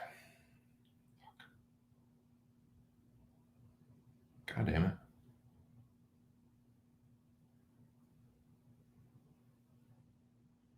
Something about Gane. Yeah, what I was saying on Tuesday, that I think that this is one you look at it on paper, it's like, oh, well, Volkov's going to beat this dude. He has way more experience. He has, he's beaten all, these former champions and just knocking everybody out. And on the other side, you look at Gane. Oh, he only has 8 fights. Oh, he heel hooked a fucking bum. He submitted 2 bums. He outpointed Rosenstrike, and he knocked out Junior Dos Santos. It's like, oh, that ain't shit compared to Volkov. Okay. Well, Ciryl Gane knocked out JDS. You can say, oh, that's old JDS. Oh, that's old, it's old Junior. He's past it, blah, blah, blah. Well, he wasn't past it when he fucking knocked out Derek Lewis, was he? He wasn't past it when he knocked out Derek Lewis. Derek Lewis, the same fucking chinny ass, fat fucking slob that fucking Volkov couldn't put away. And then he fucking got his ass knocked out in the last 4 seconds. There's like, oh, Volkov's improved. There's always a fucking excuse for a loss, but you try and shit on a dude's wins. That makes no fucking sense to me, man. That makes no fucking sense to me. You'll explain away the fact that Derek Lewis, dude, fucking Meathead and Sean Jordan knocked out Derek Lewis. Fucking old ass Junior Dos. Yeah, exactly. He fucking knocks out Derek Lewis, and it's a totally different narrative. But he gets knocked out by Gane, and it's JDS, man. He's past it. Well, he wasn't past it when he knocked out fucking Derek Lewis's chinny ass. The same dude that Volkov couldn't put away. Volkov's power is overrated. He only knocks out chinny fucking dinosaurs. He's not going to fucking do that to Ciryl Gane. He's not going to do that to Ciryl Gane. He's not going to be able to find Ciryl Gane. He's going to be chasing Ciryl Gane around all night and getting his fucking ass countered. He's going to be getting out-grappled, out-wrestled. He's going to get fucking styled on. I've been trying to give Volkov credit all week. I think it's going to be a close fight. I think it's going to be a close fight. I think it's going to be close. But you know what? The more I think about it, it's not going to be close. It's not going to be close. Ciryl Gane is going to fucking style, profile, and have his fucking way with this dude. Alexander Volkov is slow. He's plotting. And he needs an old fucking man in front of him to knock out. That's not Ciryl Gane. He's going to be chasing him around all fucking night. He's going to be getting leg kicked. And Ciryl Gane is kind of nice with his boxing. I don't know if y'all know this, but he's a fucking kickboxer. He has good combinations. He has a good uppercut. He's nasty in the clinch, dude. Everyone's like, oh, Volkov's striking. His punches. Dude, he can't knock out anyone that's not an old fucking man. You know who Volkov beats by decision? You know who Volkov beats by decision? Fucking Timothy Johnson and Roy Big Country Nelson. He's not going to decision Ciryl Gane, and he's not going to knock him out because he's not a fucking chinny old man. So how's he going to beat him? Ciryl Gane's a better wrestler. Ciryl Gane has a reach advantage. Ciryl Gane's stronger. Ciryl Gane's faster. How is Volkov going to win this fight?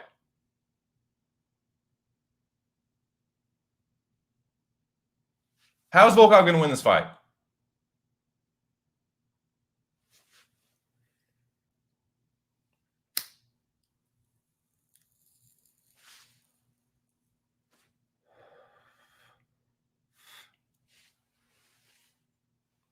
How is he going to win this fight? Outpointing Ciryl Gane? Puh!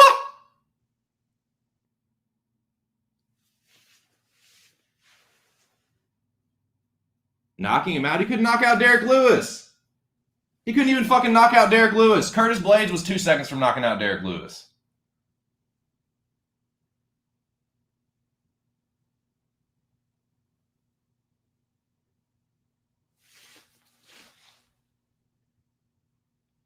The general knows. Volkov's a good fighter, but he's not on Ciryl Gane's level. Ciryl Gane is the fucking future, man. I've already seen Volkov's peak. You shit. I cannot believe that. It's the same shit. It's you're like big upping the dude for knocking out fucking 40-year-old Overeem, but Gane knocks out 36-year-old JDS that knocked out Derek Lewis, and it's dude. You think Walt Harris is on fucking Ciryl Gane's level? You think Walt Harris can move like Ciryl Gane? Walt Harris is such a fraud, man. I'm really sorry about what happened to that dude's daughter. Like, that was a tragedy, man. That really was. But, like, people just started, like, rah-rah, sis-booing, buying behind that dude, and he was really never that good. A win over him, I don't rate that very much. I'm sorry. Like, Tanner Boser, you can say whatever you want about Tanner Boser, but Tanner Boser and Rosenstrike are not chinny old men. Ciryl Gane completely had his way with both of them. Rosenstrike would fucking slump Volkov. Slump him. People just dick sucking Alexander Volkov, man. Just excuse after excuse after excuse after excuse. Couldn't put away chinny fucking Derek Lewis, but gets big up for knocking out fucking Alistair Overeem at the end of the line.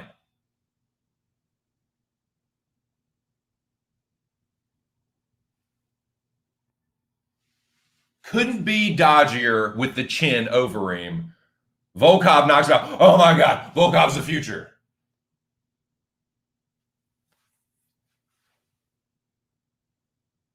Nah, man. Volkov is the guy that they brought in to take out the dinosaurs. Hey, take out Verdum. Take out Overeem.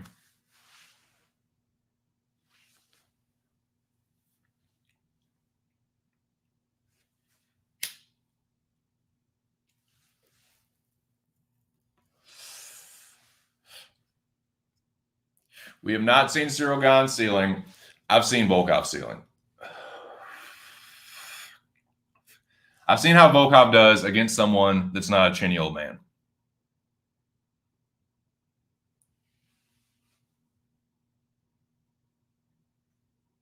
Derek Lewis is chinny. He couldn't do shit to him.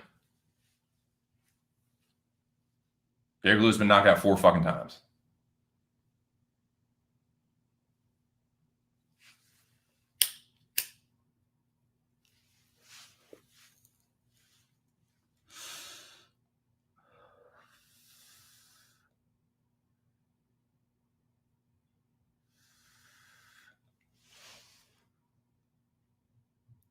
Fuck. Seriously? God damn it. Sorry about that. God damn.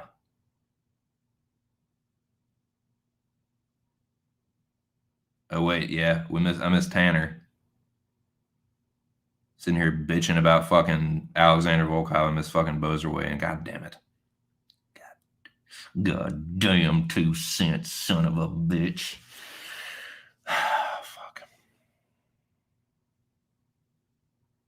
Where the fuck is this, man?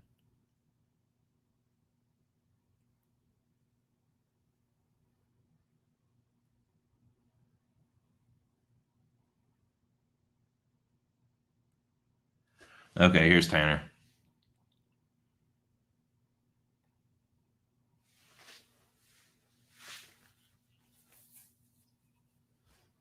What is it? How much was it? Yeah, Bozer looked good though. Bozer looks ready to go. I don't see how OSP. Yeah, I don't know. Tanner 240. Thank you, sir. Yeah, 240 and yeah, 240 and he'll have a speed advantage. He has a 10-pound weight advantage and he has a speed advantage over OSP. I got Tanner all day, and I got Cyril Gane all day. I don't understand how Alexander Volkov is going to win this fight. He's going to be plodding forward, chasing Cyril Gane and getting countered. He's not old. Cyril Gane is not old. He's not chinny. And he's not some fucking like,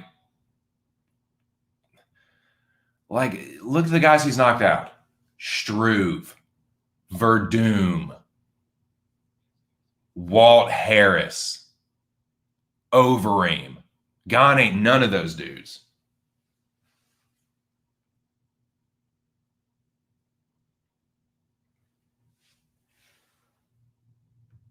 He's a lean, mean fighting. He's a lean, mean, missing tooth lumberjack Canadian fighting machine. Hockey goon, fucking Canadian hockey goon lumberjack machine. So, yeah.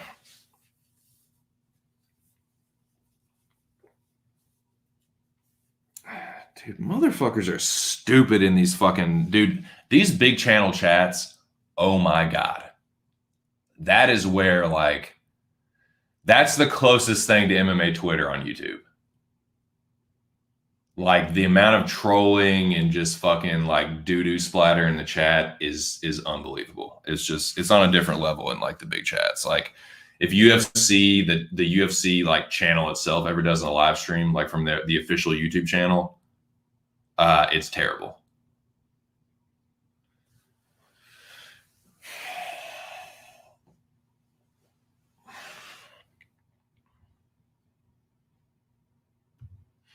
So yeah, I think we're just waiting on still just waiting on the two big boys. Still waiting on Volkov and Cyril Gahn, I believe. But that should be everybody else. Excuse me.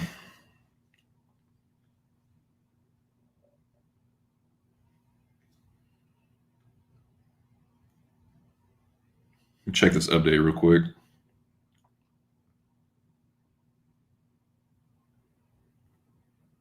Well, you haven't updated on your fucking. They haven't even updated the Tanner Boser weight, and they're certainly not going to have anything else. But yeah, I don't know how I missed Yancey. He weighed 155 and a half, so yeah, I don't know. I don't know what to tell you on that one. Hold on, boys. I'll be right back.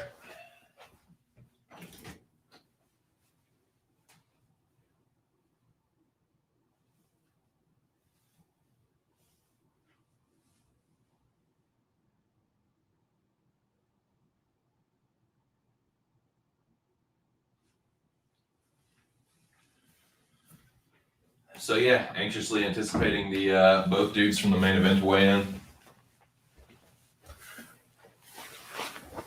I don't know, man. Yeah, the more I think about it, and the more worked up I get, yeah, I think Cyril Gahn is gonna fucking destroy this dude. I like there are so many people on Volkov, and I don't get it. I don't fucking get it, man. I think they really want this dude to be something that he's not. Something that it's proven that, like, unless you're fucking old, chinny, completely fucking immobile, like,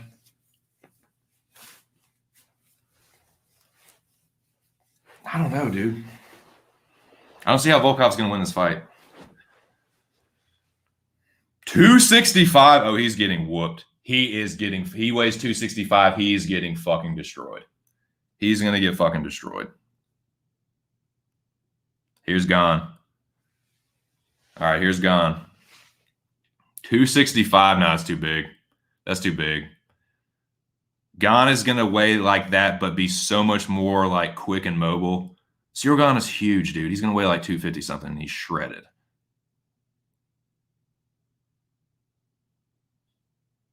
$245, dude.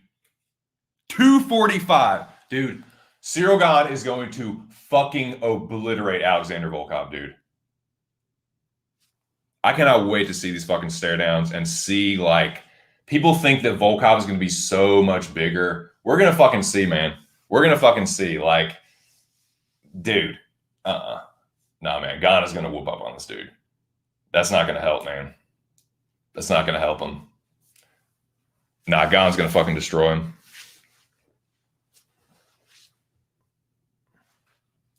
You heard it right here. Cyril Gahn is going to destroy Alexander Volkov.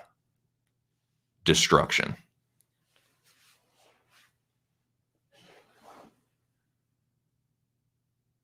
People are like, well, Volkov's beating this guy. Volkov's beating that guy. Yeah, he's beating a lot of dudes with names. Volkov has a lot of good names on his record, but they're all like old and chinny and way past it.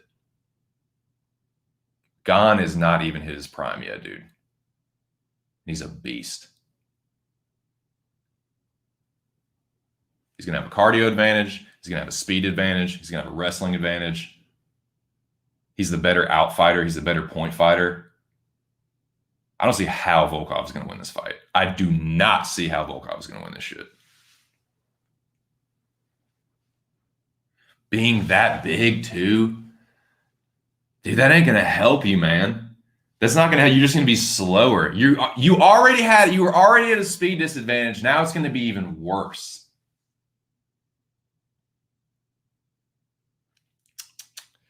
I already know the dude ain't as powerful as Rosenstrike. The dude does not hit as hard as Rosenstrike. Volkov's an accumulation striker. Man, he was slow. He's going to be slower now.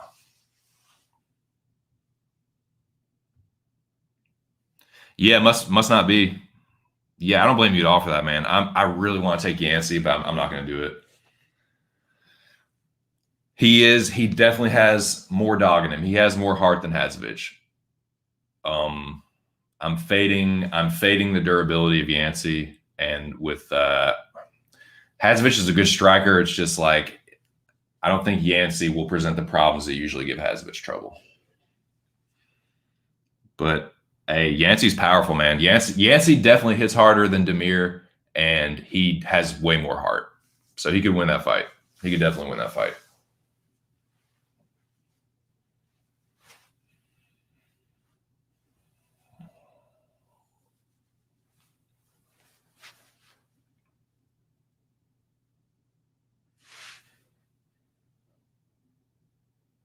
Stoked for these weigh downs. Stare downs. Try to say fucking weigh-ins and stare downs at the same time like a fucking idiot. But yeah, waiting on these stare downs, boys. I think they're gonna be fucking interesting. I have to fucking piss. And I'm gonna do that right now, and I'll be right back.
Okay, boys, I'm back. I'm sorry about that.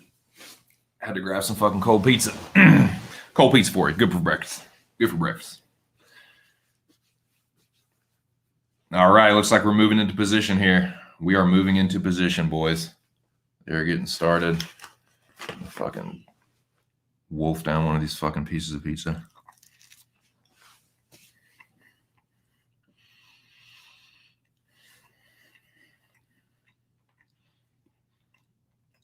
Yeah, I'm pumped for this shit, man. These are some good fights.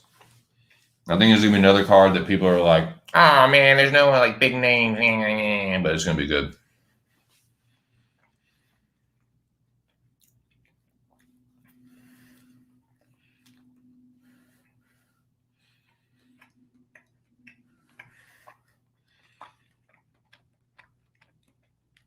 Sick of hearing people bitching about fight cards just because like Connor or like Dustin or Adesanya isn't on it. It's like spoiled, man.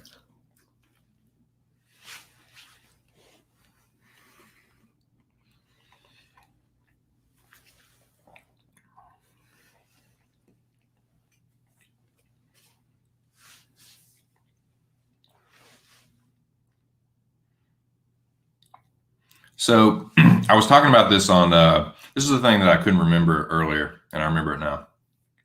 It was what I was talking about on the stream I had on Tuesday. I didn't know if this was going to be a title eliminator, but the more that I think about it, it actually might be, dude, because it looks like Lewis and Ngannou are being targeted for September. And if that's the case, John, I've said this a million times. People will disagree with me. I know people disagree with me on this, but I don't think John Jones is ever fighting again. So I think what's going to happen is this fight could actually be the title eliminator. This fight could determine who gets the winner of Ngannou and Lewis. So, hey, I mean, that's plenty of time for the winner of this fight to recover from the fight and to start to game plan for either Lewis or Ngannou, and then have a full fight camp and have that would be like, think about the winner of this fight versus the winner of Lewis, of Ngannou and Lewis at like the end of the year, like the end of a year, like banger card. Be fucking sweet.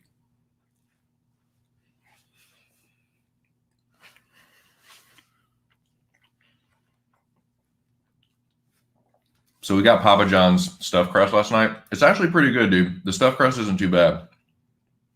It's not too bad.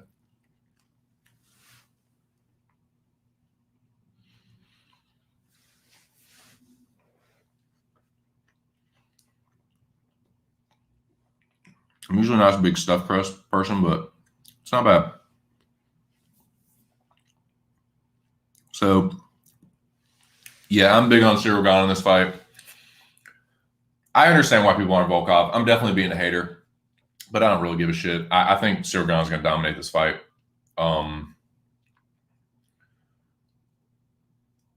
But it is like Volkov is number 5, Gane is number 3. Definitely a top 5 heavyweight fight. It's kind of hard to see who else they would fight, right? Because it's like, okay, here's how the rankings go, I'm pretty sure. Francis, obviously champion. Number 1 is still Stipe for some reason. We talked about this on Tuesday. Like, this dude, someone just needs to take Stipe aside and be like, it's over. Just stop. Because Stipe, and that's the thing. Yeah, it would make complete and perfect sense for Stipe to fight the winner of this fight. That's what would make the most sense from a ranking, like meritocracy, whatever. That's what would make the most sense. But then you have the winner of the championship fight on the shelf. So I think this is a title eliminator. We're not going to see John. Lewis and Ngannou are going to fight sometime in early fall, and then the winner of those two fights fight each other at the end of the year. I think that's the move. See how the UFC feels about that.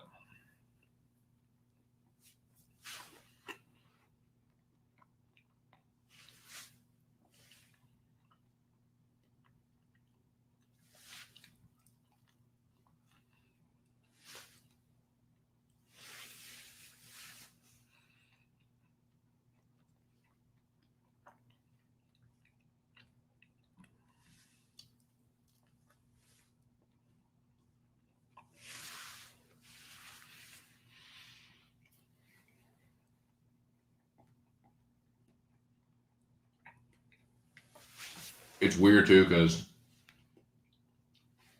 now what, isn't Curtis fighting Rosenstrike?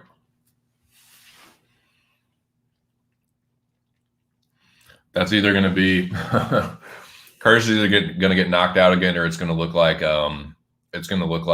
Blades Volkov.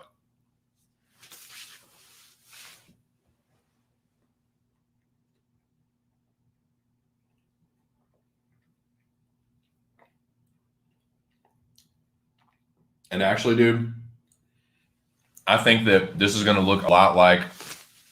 I think this fight is going to look a lot like Rosenstrike and Volkov. Volkov is definitely more active than Rosenstrike in the rounds. But I also, coming in heavy like that at 265, I think he's going to be chasing Ciryl Gane a lot. And I think that is going to sap his cardio. I think that he's going to have to be, dude, Ciryl Gane is an elusive outfighter. He's an elusive outfighter, and then he will fucking crash the distance, and he's nasty in the clinch. So I think for Volkov to have a lot of success, he's going to have to keep it in boxing range, and I don't think Gane's going to give him a whole lot of opportunities to do that. Like, I don't, man. I see Ciryl Gane just having his way here. I do.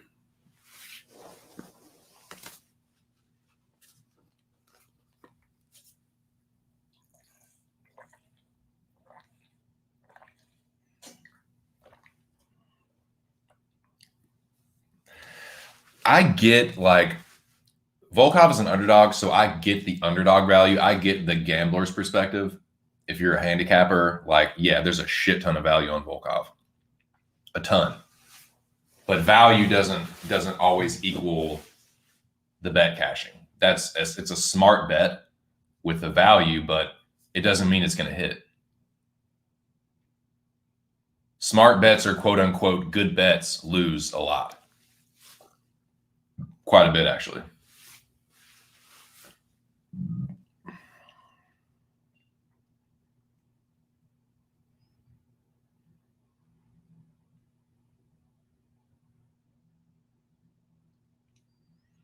The smart pick is the one that wins, you know? That's the smart pick. Picking the winner and getting whatever money from that, you know what I mean? Then like, oh, there was value on this. It looked good, you know, it's smart enough to bet, but it's like it still loses. Like, you don't fucking get the money. I don't know, man. I've never understood that. But it looks like they're about to stand him off, man. They're shuffling around. Fitzgerald's getting all antsy. Camera's panning around, zooming in, zooming out. Fucking shaking all about. This fucking hokey pokey ass camera.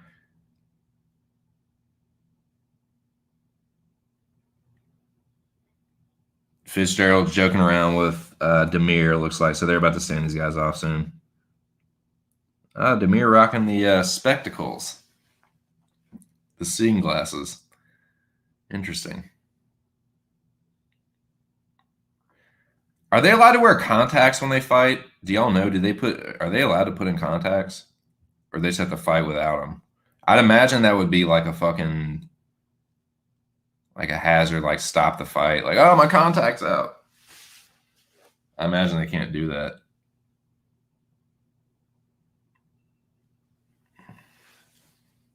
Oh, somebody's alarm going off. Same shit as mine. Same sound as mine. All right.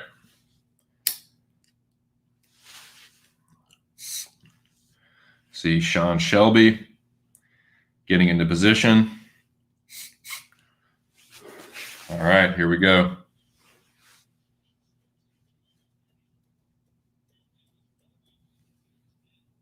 $1:00 Eastern, dude. Hey, if you're on the West Coast, the shit starts at 10 a.m., boys. That's tight, dude. That's fucking sick. So here we go. Hadzovic and Medeiros. Hadzovic takes the glasses off. Respectful. Yancey hands in his pockets. Demir hands behind his back. I thought that Yancey would look bigger. He does not. They're very respectful, talking to each other. Justin James versus Charles Rosa. Man, Charles Rosa is a good bit bigger than Justin James. Respectful, they shake hands. Intense stare down the talk. They're saying something to each other. James saying something very confidently to Rosa. Rosa just nodding his head and smiling. But they do pound fists, and they do speak. They do speak. It's been congenial thus far. Avila skipping up to the stage, hugging Stoliarenko. Stoliarenko doesn't want the hug. Says, "Weird bitch, why are you trying to hug me?"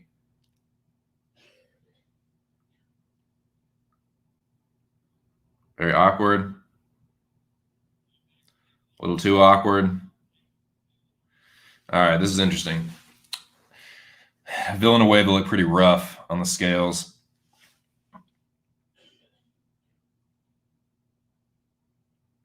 fist bump. Pratchett with the lean in. Villanueva straight up and down. They fist bump again. Yeah, I like Ike there, man. I don't like them leaving off to the same side. I don't like that shit at all. I think that's awkward as fuck. I think they should each leave off to because it's the fighters always want to naturally just leave off the same way that they fucking so Warley Alves just had 2 fucking monster water bottles in his pocket and gave one of them to Wells. And then they fucking God. Stay hydrated. Shavkat with the fucking do. I love it. He's got the fucking Kazakh hat. So awesome, dude.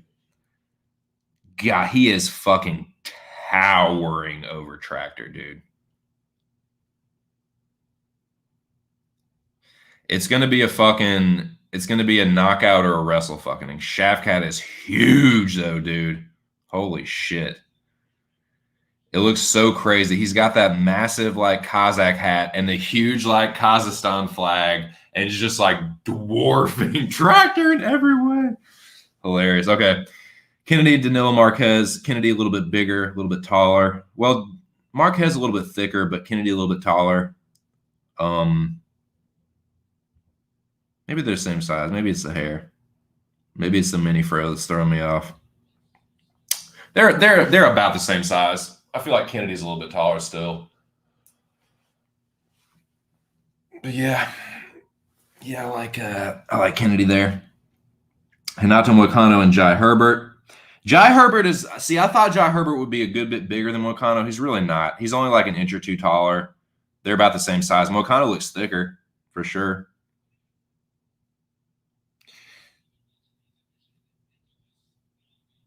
He gave a respectful little dap, and they're off. Tim Means and Dalby. Means with the height advantage that he usually enjoys. Dalby with the Denmark flag. Intense little smiling stare down. Went for the rock, paper, scissors there. Means went for the handshake and covered the fist bump. So he covered the rock. So he won that. Tim Means won the rock, paper, scissors. But here we got Fili and Pineda. Fili's going to win this, dude. I think he's going to fucking have his way with Daniel Pineda.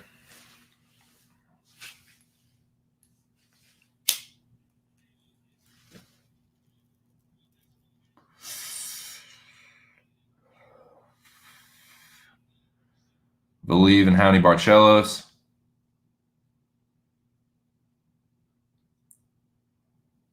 Barcelos walking slow up there, man. Sauntering up there.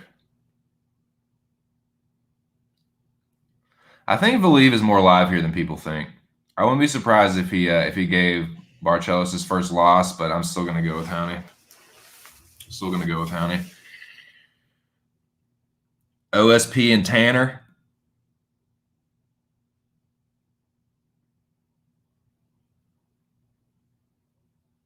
Yeah, like Tanner's bigger and he's going to be faster.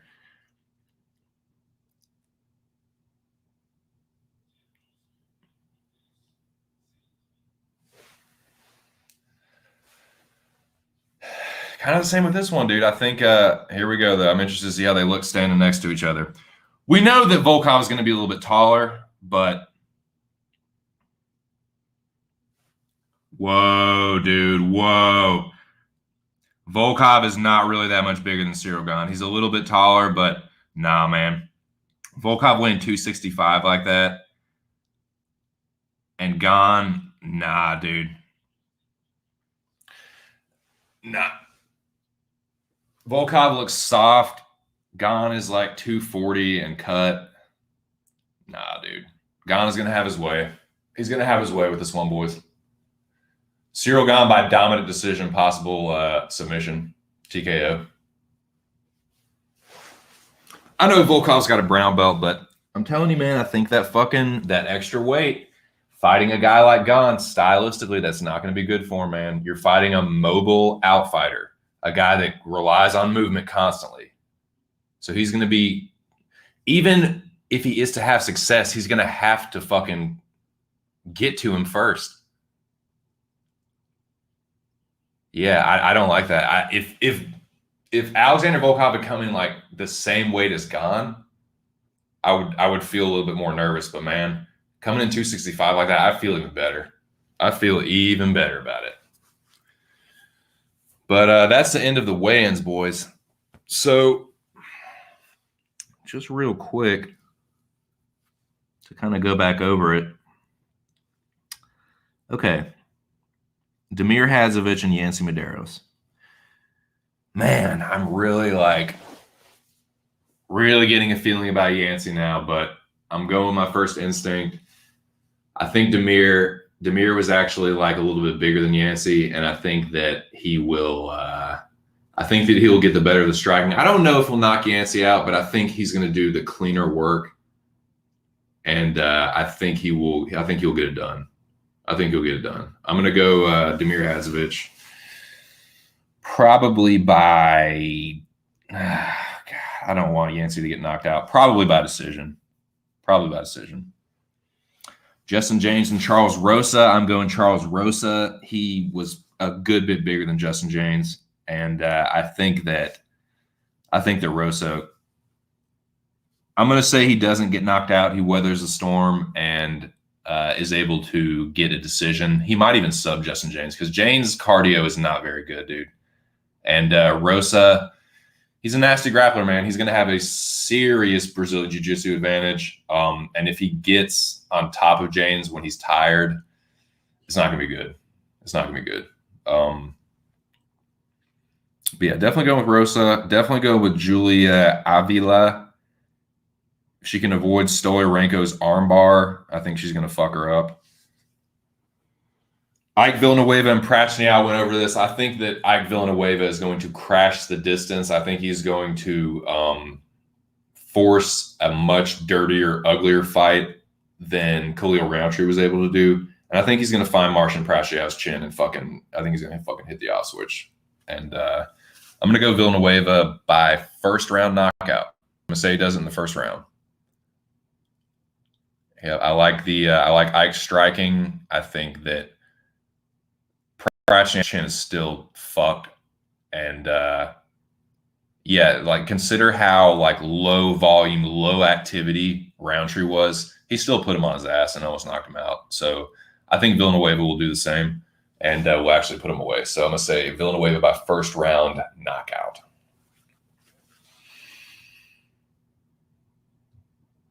Probably, yeah. I think Volkov should be I think it should be reversed. I think he's the one that should be ranked number 3. Gane should be ranked number 5. Volkov should be the slight favorite.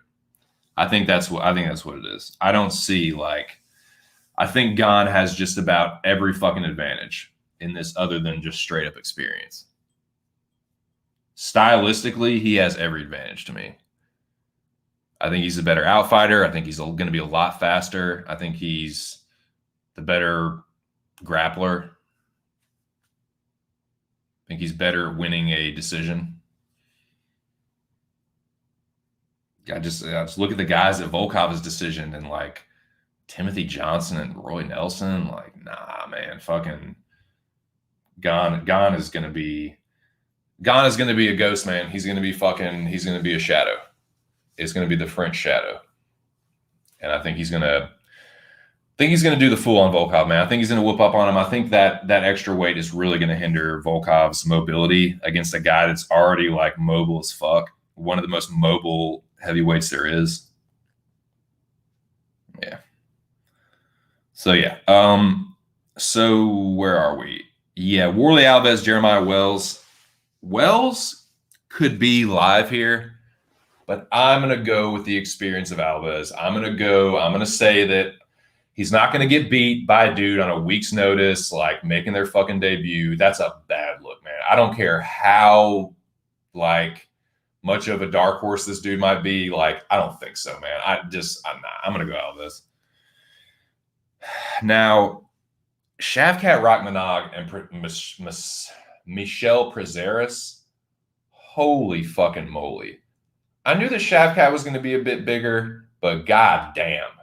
Like I said, and I think the Kazakh hat and the Kazakhstan flag kind of added to it, but he was much bigger than Prazeres. And yeah, I gotta go with Shavkat.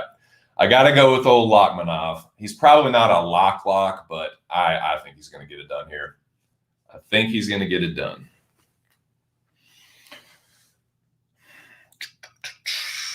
Now, Danilo Marquez and Kennedy and Chekwu. Danilo Marquez is really good on the ground, very dangerous submission artist. But I like Kennedy's takedown defense, and I like the improvements that he's been making in every fight, and I also like his striking advantage that he has here. And I say that he's going to stuff the takedowns, and win a decision, possibly a knockout.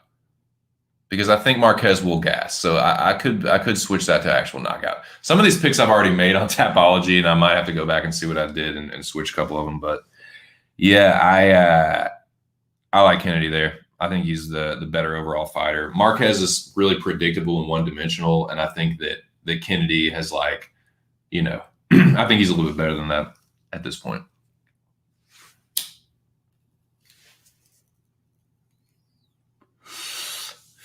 Jai Herbert and Moicano, this one is sketchy. I got Moicano, but he's so chinny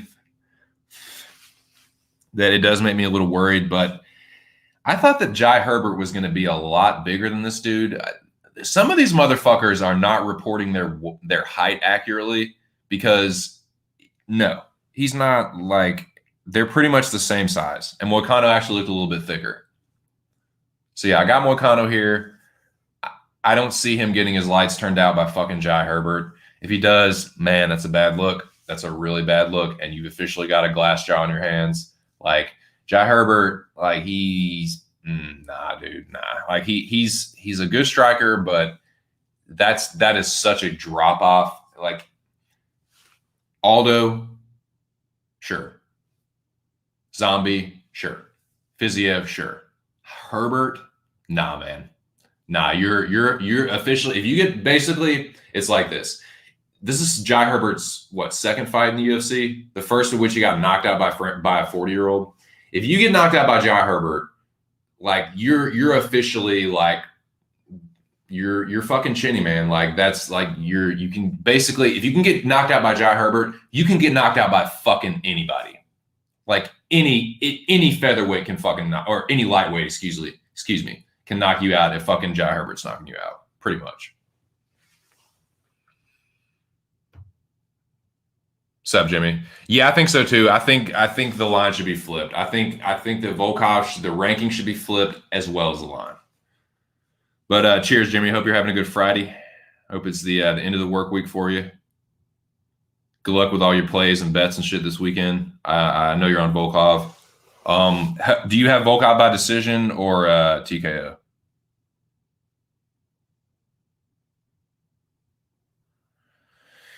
But Means and Dalby, man. Means and Dalby. I usually look to try and fade Tim Means, and it's been fucking costing me lately, and maybe that's why I'm not doing it here. But I'm going to go with Tim Means here. Maybe I should fade him here. Maybe I should go with Dalby, but I just think that, I don't know, man. I think Dalby's been getting away with a few, dude. Dalby's been, I like Means here. I'm not overly confident about it. It's 60-40, I think, but I got to go with the Dirty Bird. Got to go with the Bird. Volkov by decision. Yeah, your boy was looking big, man. 265. I think that actually will play into Gane's favor. But, okay, next fight, Andre Fili and Daniel Pineda. I got Fili, man. I got, Pineda is a one-round fighter, and I think he's going to go balls to the wall. They were fucking jawing at each other at the stare down, so I think he's going to come out and try and do something to Fili early. I think Feely can avoid getting submitted, and I think once he gets it out of that first few minutes, man, it's going to be a fucking snowball. Like I think Feely's going to fuck this dude up. I got Feely probably by a late TKO. I expect something like that. Imagine. But yeah, I like Feely there. Feely like whoa. Man, Hani Barcelos and Tamir Valiев. I think Valieve, I've been saying this all stream. I think Valieve is a little bit liver than what people are saying.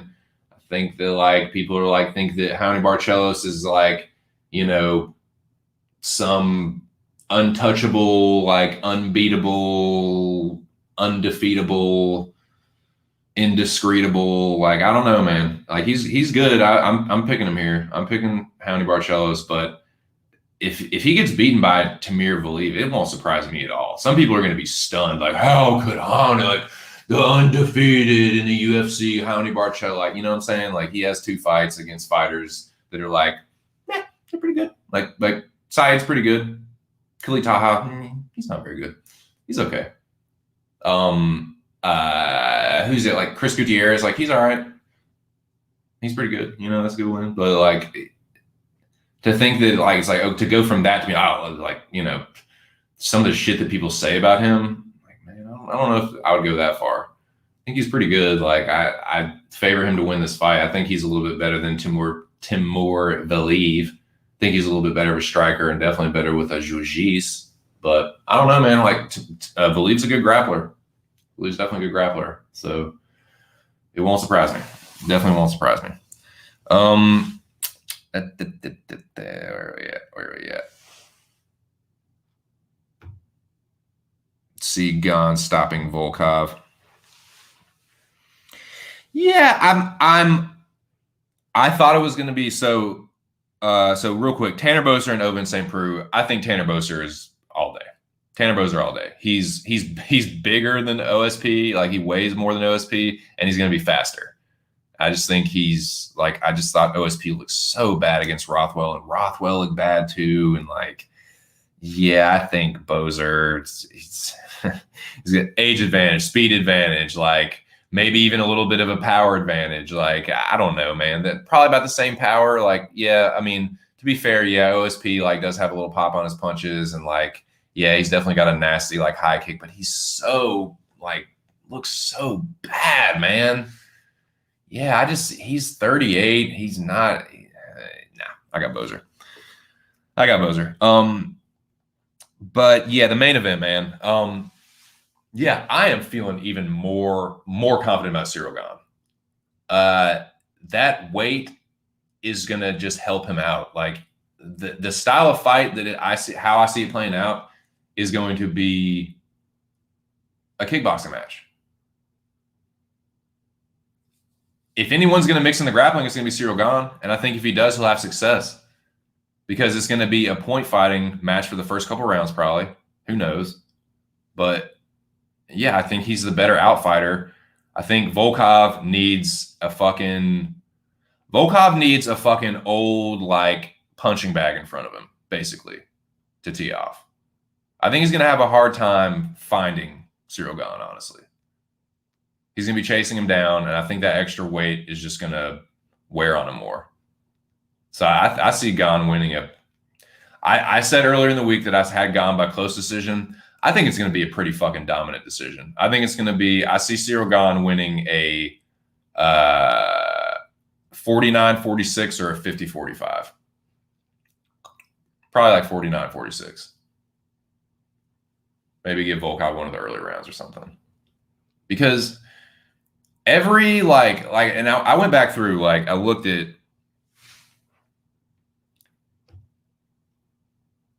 yeah, he was definitely one of the skinnier like heavyweights. He's definitely filled out. He's definitely filled out his frame. I just don't think it's gonna help him in this fight. I think it's gonna be a detriment to him in this fight. Yeah, and Ciryl Gane is nothing like the dudes that he's been knocking out. Nothing. So yeah, I think Ciryl Gane has a durability advantage. I think he has a speed advantage. I think he has a grappling advantage.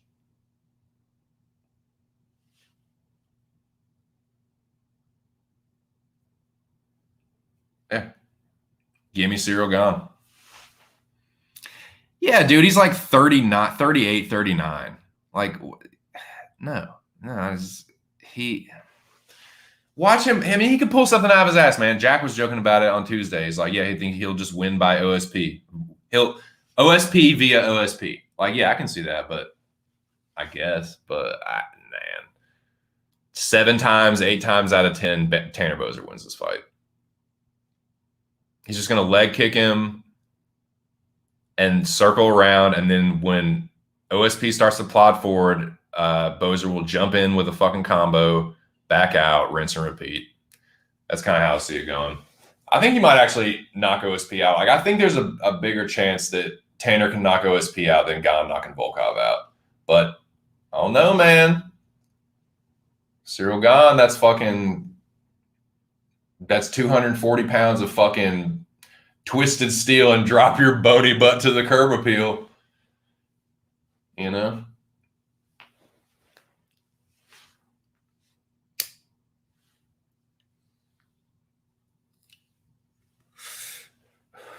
Considering Volkov was 265 and was that and like taller, I thought there would be a little bit more of a size discrepancy. But Gahn is his machines, his one-man machines for that. But this is an important fight. And Jimmy, I was saying, I think this actually might be the title eliminator because unless your boy John Jones does something soon, like Lewis and Ngannou is targeted for September. It's looking like the winner of this fight, like more and more, will just get the winner of that fight at the end of the year. It's kind of what it's looking like now, but what the fuck do I know, man? But yeah, the more I think about it, I'm like, yeah, this probably is a title eliminator, you know?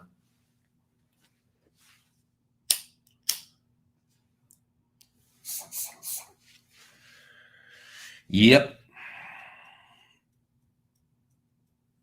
But should be good, man. Like, say as far as the stare downs, man, like Feely and Pineda was pretty intense. James and Rosa they were kind of talking back and forth to each other, but it was respectful. It was intense but respectful. That was all that really like stood out to me at the weigh-ins. Shavkat Rakhmonov fucking towering over Prazeres, like, god damn, dude. They did not look like they were in the same fucking weight class, man. That shit was crazy looking. And like, yeah, it did the Kazakh fucking hat and the Kazakhstan flag weren't doing Prazeres any fucking favors. But yeah, Shavkat looked huge, man. I definitely have him.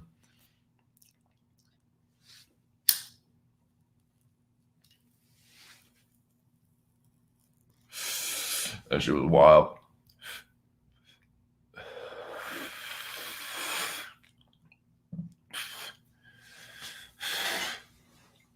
Should be good though, man. Should be some good fights. I think this will be another card that flies under the radar but actually delivers. We'll see. We'll see, man. So yeah, we're at 2:23. I'll probably go till 2 hours and 13 minutes, I imagine. We'll see. Might go longer. Just depends.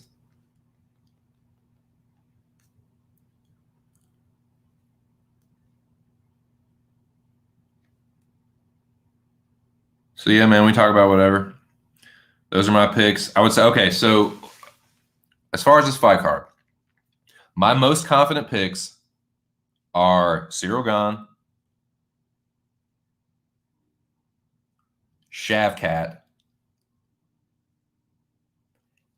and Andre Feely. Those are my most confident. My least confident are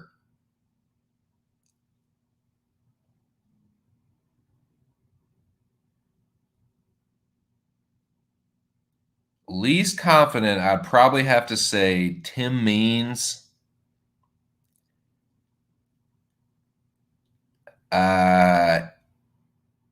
I'm a little sketched about Hinato Moicano, Tim Means, and Damir Hadzovic are probably my least confident picks. I feel pretty good to very good about the rest of them. Like Rosa versus Janes, yeah, I feel pretty good that Rosa will avoid getting knocked out. Hopefully, fuck, man. Watch him get fucking smoked in the first. James knocks him out in 30 seconds and air guitars all over everyone. Fuck. But yeah, I'm gonna go with Rosa. I feel pretty good about. I feel like 60, 65. Julia Avila, I feel like she'll get it done too. Feel pretty good about Ike. Feel pretty good about Worley. Feel pretty good about Kennedy too. Sketched about Moicano, but I feel a little bit better about it now after seeing the stare downs. Like he wasn't nearly as big as I thought he would be. I thought Herbert was going to be quite a bit taller. But yeah, I like Moicano, but that's one of my least confident ones. Means I'm not like I'm never super confident in Tim Means, man. And Dalby, like he kind of like he has a shitty, dodgy record, but I think he's another guy that's like a little bit better than he gets credit for sometimes. And he has a way to like sneak out and weasel these fucking decisions out. So that wouldn't surprise me. That kind of sketches me out. So that's why Tim Means is one of my least confident. And Barcelos is one that like I'm not as confident as he's not my least confident, but I'm not as high on him as some people are, man. I'm like 60, 65 on Howney. Some people he's anchoring their fucking parlays, man. But yeah, I do like Barcelos to get it done there. But it wouldn't surprise me if the league won. It would not surprise me at all.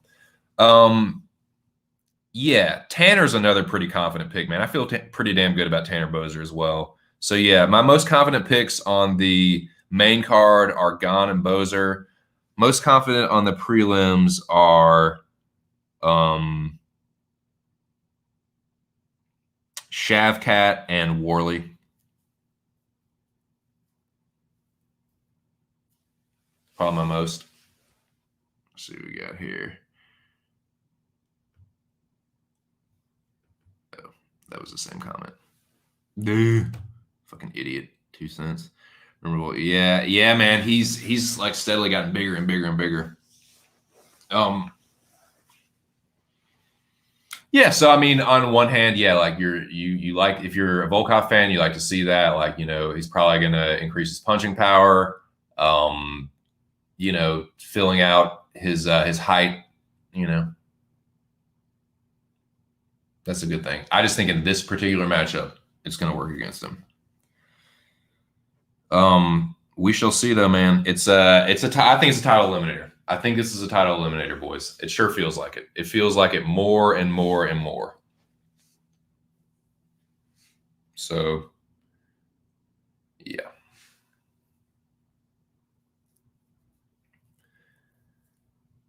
I don't know. There is quite a few of these fights that have potential for knockout of the night. Quite a few, dude.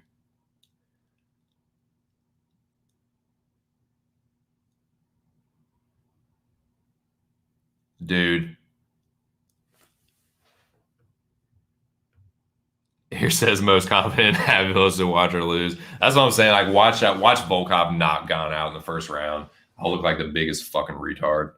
But yeah, dude, I'm pretty confident about Avila too. Like I don't say it's not my most like Worley and Shavkat, but yeah, I like Avila too. Like I think she should win. I think she should probably like if she gets on top of this chick, she's nasty with that ground and pound, man. She's really fucking vicious with it. So yeah, I like Avila too. So we can fucking eat crow together on that one. Yeah, I feel pretty damn good about Ike's chances. Like it wouldn't surprise me if Prashniow like ended up winning that one, but I like Ike to find his chin, man. I just don't. I still think Prashniow is just a knockout waiting to happen. But yeah, I'm excited for that one, man. They're not like high level fights, but like I'm gonna be excited for that Ike Villanueva and Prashniak fight because I'm pretty sure someone's gonna fucking go to sleep. Like same with like James and Rosa in the first round. Like that's gonna be an exciting first round, dude. James always fucking brings it early. And I think that Fili and Pineda is gonna be fucking. It's gonna be at a fever pitch early. Fili Pineda could be a lot of fun, dude. Yeah, Gane Volkov. That's a great matchup, dude.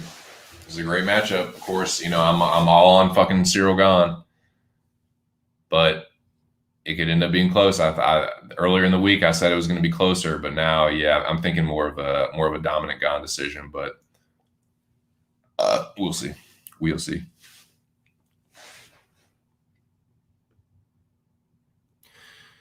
You're giving me plus money on a guy with over 30 fights more in a minute. Yeah, I mean that's also like the value is definitely on Volkov. Value is definitely on Volkov. Jake Sleeps Mayweather, what's up? When did the fights start? They start, dude, they're early. So the prelims start tomorrow at 1 p.m. Eastern, 10 p.m. if you're on the West Coast. Or 10 a.m., excuse me. 10 a.m. Pacific, 1 a.m. Eastern. So it's an early fight card. But that's fucking tight, dude. That's fucking real tight butthole. I like it. It'd be very surprising if Julia loses. I know, man. If regular Julia loses, it'll be by that fucking armbar, though. It'll be by that fucking armbar from guard. I'd be shocked if late money doesn't come in on Volkov. Yeah. Yanni said he agrees with you on Gane, though, up to 2-1.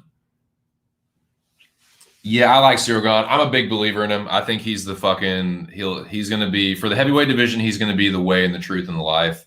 But I don't know, man. It's like with Francis, I don't think anybody beats that dude, man.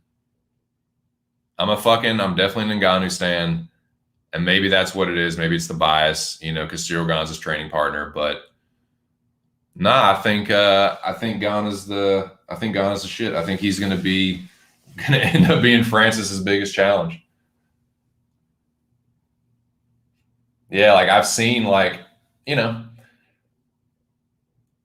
he's like Volkov loses and then he'll come back and he'll knock two dudes out and then he'll lose again pretty dominantly and then come back and like knock dudes out. But it's like none of those dudes are like Ciryl Gane. They're like Overeem and fucking Walt Harris. Like those guys are so much slower and like, nah, man. I think Gane is going to be a lot. He's going to. It might sound crazy, but I think he's grappling strength wise. I think he's going to have the advantage. I think Ciryl Gane will have a grappling strength advantage, and I also think that he's just a better wrestler. Like I think if anybody gets the fight to the mat, it's going to be him. And the way he fights, like he fights like a fucking like 170 pound, like, I don't know, man, like a combination of like Wonder Boy and I don't know, man. He's not that like that, but he is like really elusive and mobile for a heavyweight fighter. And he like out elusive mobile Tanner Boser. You know?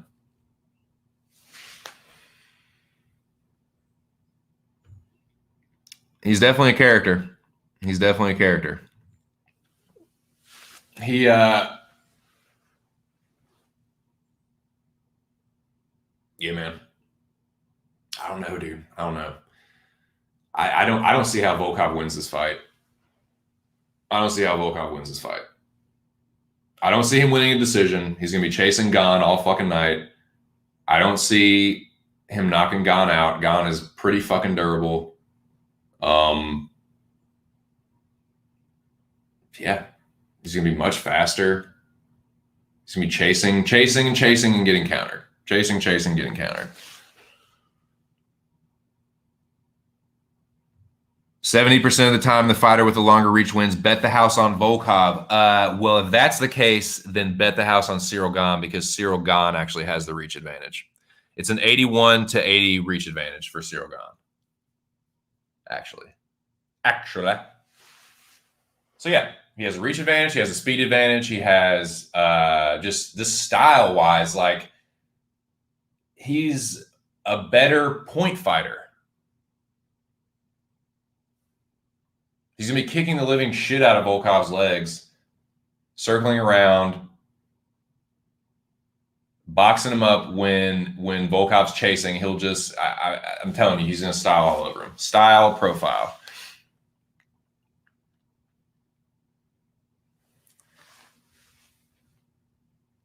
Johnny uses the Pythagorean theorem to make sports bets.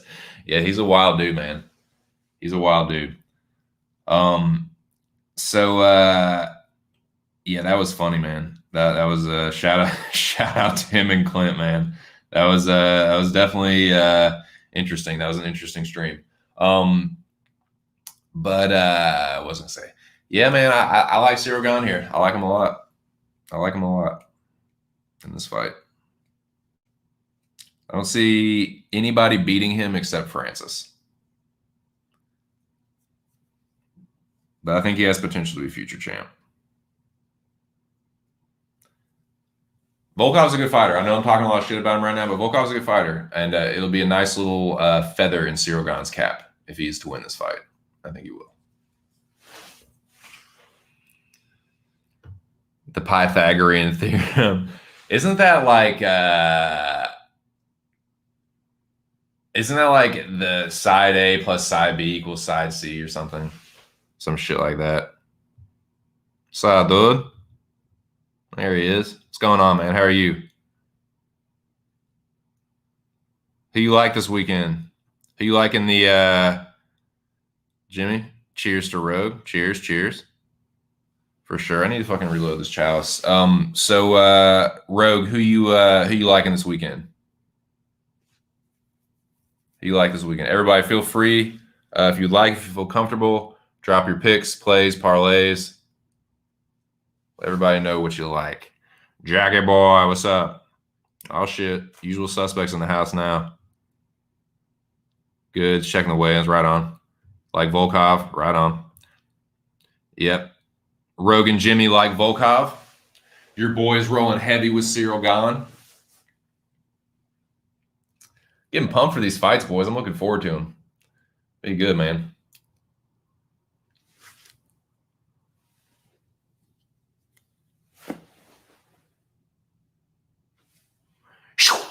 General, is that a snowboard? Oh man. Master of Sport Parlay. Believe in Rachmanov. Nice, dude. Are they both Master of Sports and Combat Sambo? That would be my first instinct. I think Believe is live, Jackie boy. I think Believe is a lot more live than some people want to admit.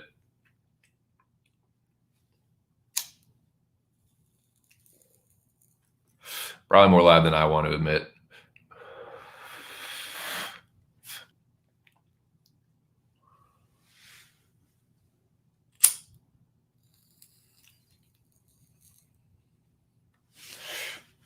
But I'm still going to go with Boncellos.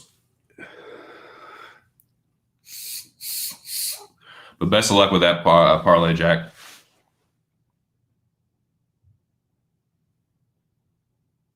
Yeah, it's KCOH. Aaron from No, shout out to KCOH, man. Shout out to Ark. Yeah, that's funny. That's funny, dude. Yeah, I like Shavkat, man. Jack, did you see how much fucking bigger he was? Like, he was towering over that motherfucker. Yeah, the Kazakh hat and the fucking flag, like, even added to it even more. But like, goddamn, it looked like he was like 2 weight classes bigger than him. She was wild.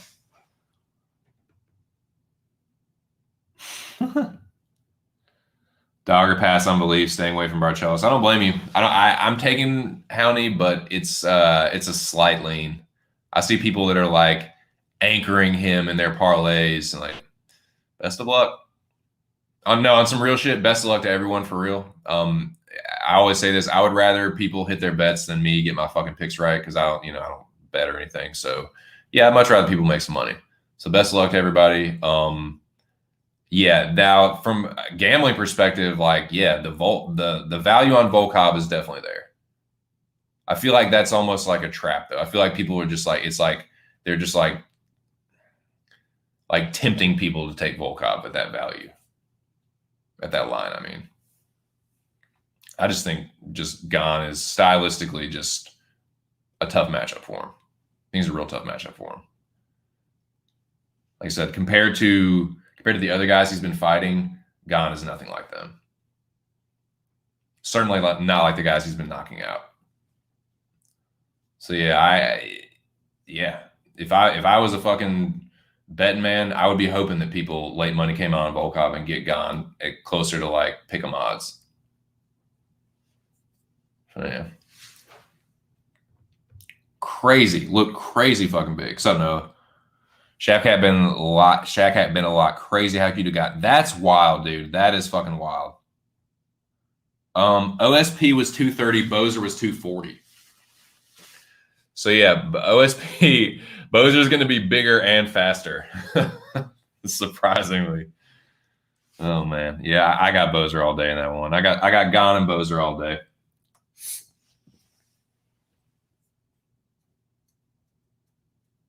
But I have been eating crow all over the place. So watch me just be wrong again. All over the place. Fuck it. Fuck it.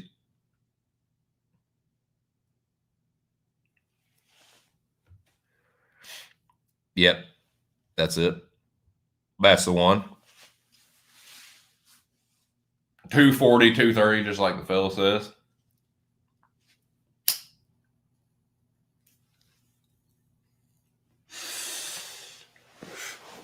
So yeah, now there's a couple people that are live for subs, dude. I was saying KO of the night. This is who I could see KO of the night coming from. These are potential candidates. I will give you 1, 2, 3, 4, 5, 6, 7, 8, 9, 10, 11, 12, 13, 14, 15, 16, 17, 18, 19, 20. Out of 26 fighters, these are the 10 I think that are most likely for a knockout.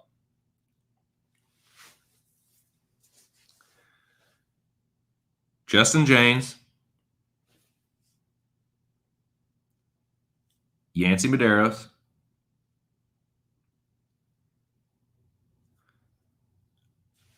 Ike Villanueva, Julia Avila, Shavkat, Kennedy,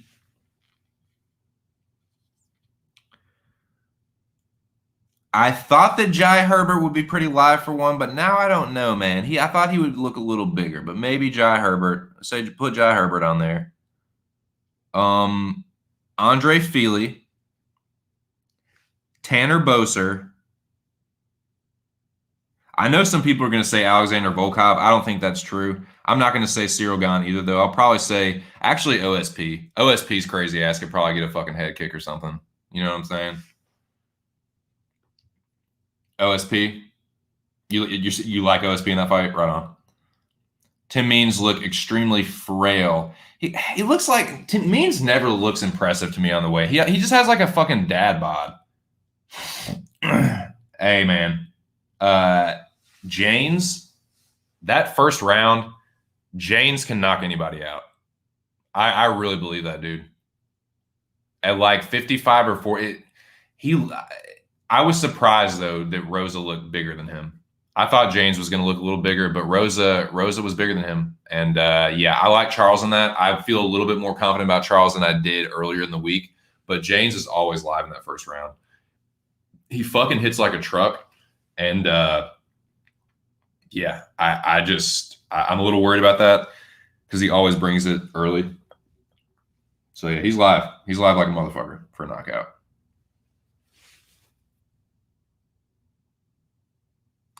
Ike too, yeah. Stylistically, I like Ike in that fight.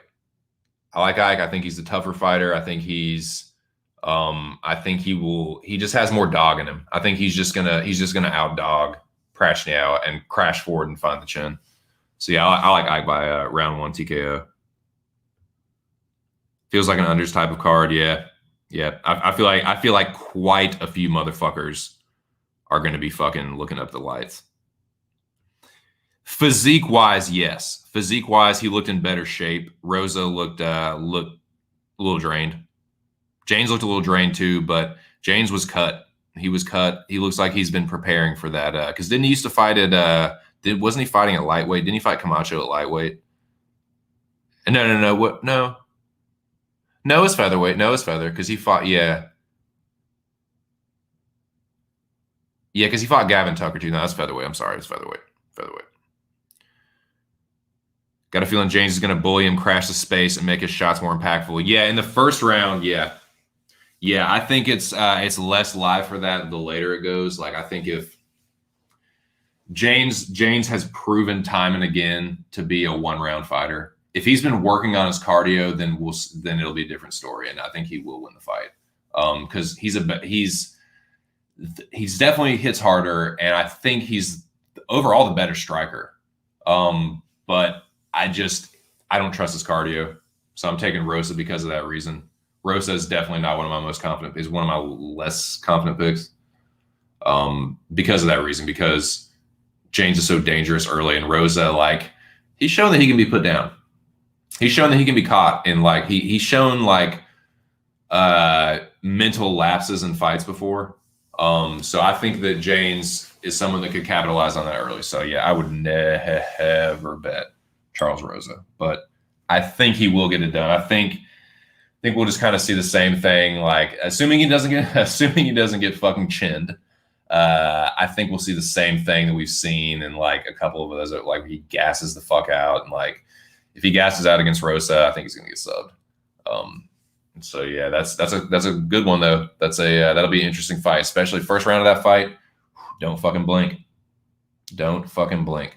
James' second featherweight fight since the Tucker one. Okay, so this is okay. So the Tucker was his first appearance at featherweight. Okay. Thank you. Because I was like, wait, no, I know Tucker's a featherweight. You guys are featherweight. Like, you know what I'm saying? Like, that's okay. That makes sense.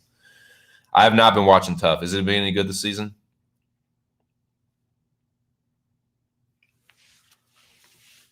I'm speaking too fast and I'm stumbling over my words.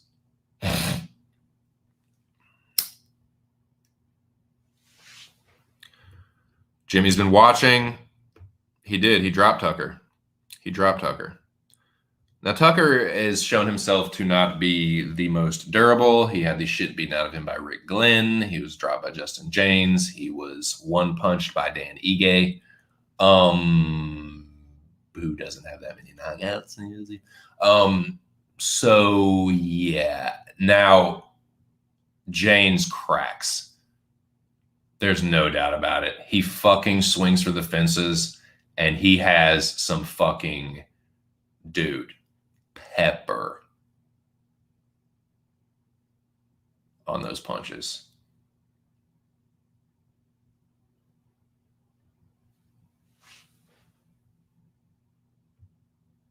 I gotta go with Boser there. Like OSP, I just think he's getting to the end of it, man. I think he's kind of been teetering on the end of it, and he has that like he does have that like shit where it looks like he kind of lulls you to sleep, right? He's kind of like he looks so shitty, and then boom, just like OSPs you out of nowhere.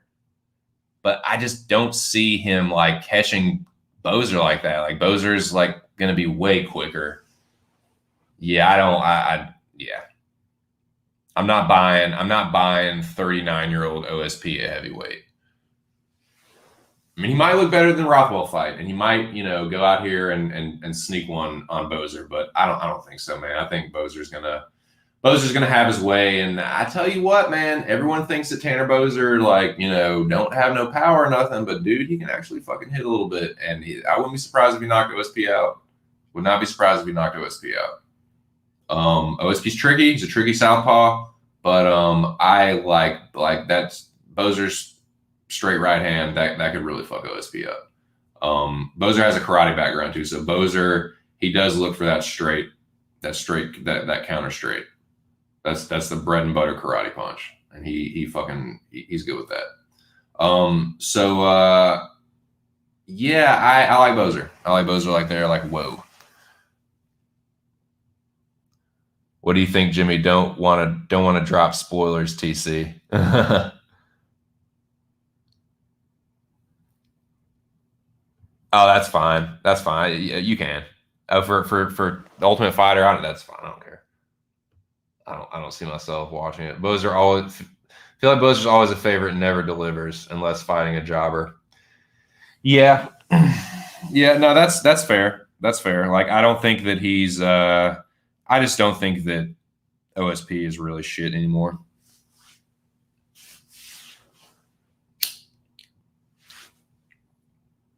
I don't think Ben Rothwell is really shit anymore, and he looked terrible against Rothwell, and so maybe that's where the fade is coming from. But OSP is, like I said, I was looking over his record, like looking at some of his fights, like his wins are just not spectacular, and he just loses a lot. I mean, most of the fighters he loses to are better than Bowser, but still, like. I don't know, man. Is Rothwell liking it? Wish they would continue. Toughness is, I assume. Okay. Team Ortega up 4-0 so far. Not much interesting other than that. Oh, I have seen. Oh, dude, I did see that. I didn't watch the interview, but I saw the headline or the thumbnail or whatever of the Submission Radio interview with Volkanovski. Sorry, I got fucking.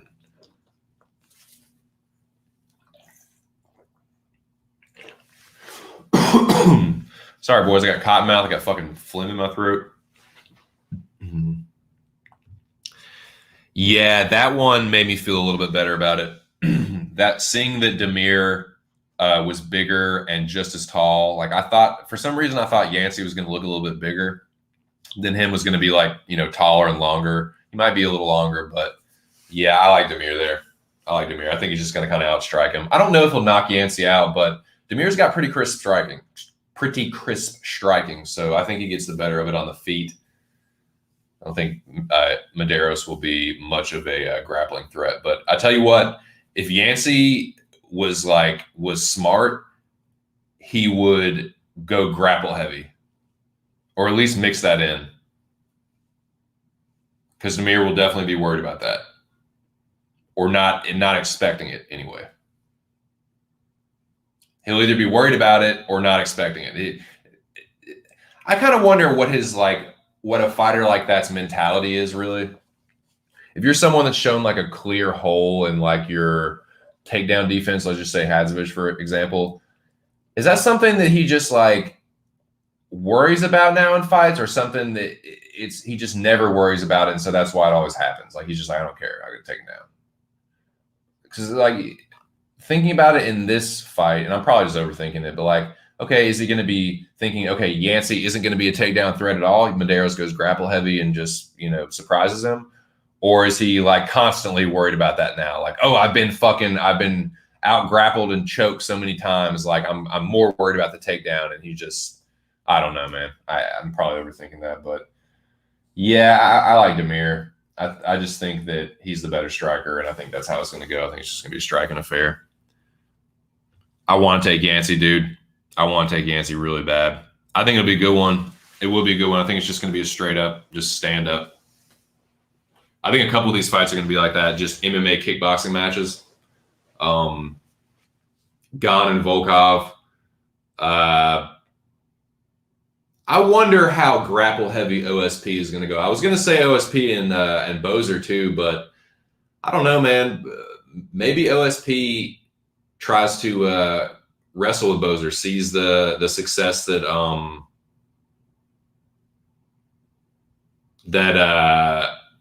that Latifi had, and does that. I don't know if OSP is as good a wrestler as Latifi, but I don't know, man. I could see that one playing out on the feet a good bit.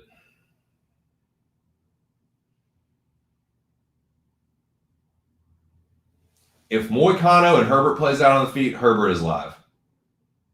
I don't think it's going to, though. I hope it doesn't, man. I hope Moicano doesn't play that game. That's my worry about this fight for Moicano, is if he goes in there and is like, oh, Herbert isn't shit. Like he got knocked out by Maurice McKee and Trinaldo. Like I can handle staying on the feet with this dude. I don't know. I think that's a bad idea. And like I said, I was saying this earlier. Like if you get knocked out by Jai Herbert, that means that basically any fucking featherweight can knock you out.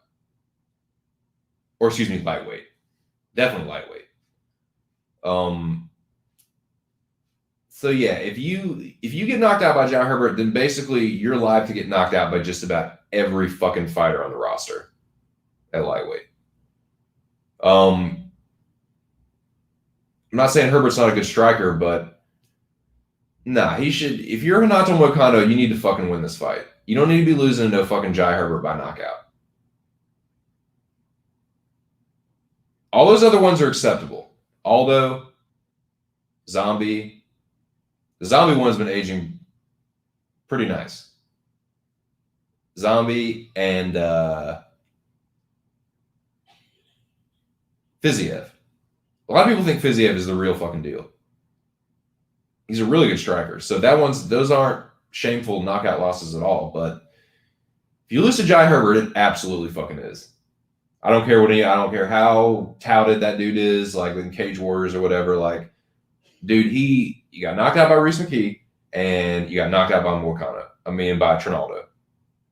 It's like Moicano does not need to lose this fucking fight. Herbert losing to Moicano, that's not that bad. Like, you've lost your 2 UFC fights, but they're to Trinaldo and Moicano. Like, that's not shameful. If Moicano was to lose this one to Herbert, that's a bad look, dude. That's a fucking bad look. So it's a must win for Moicano, and I think he gets it done.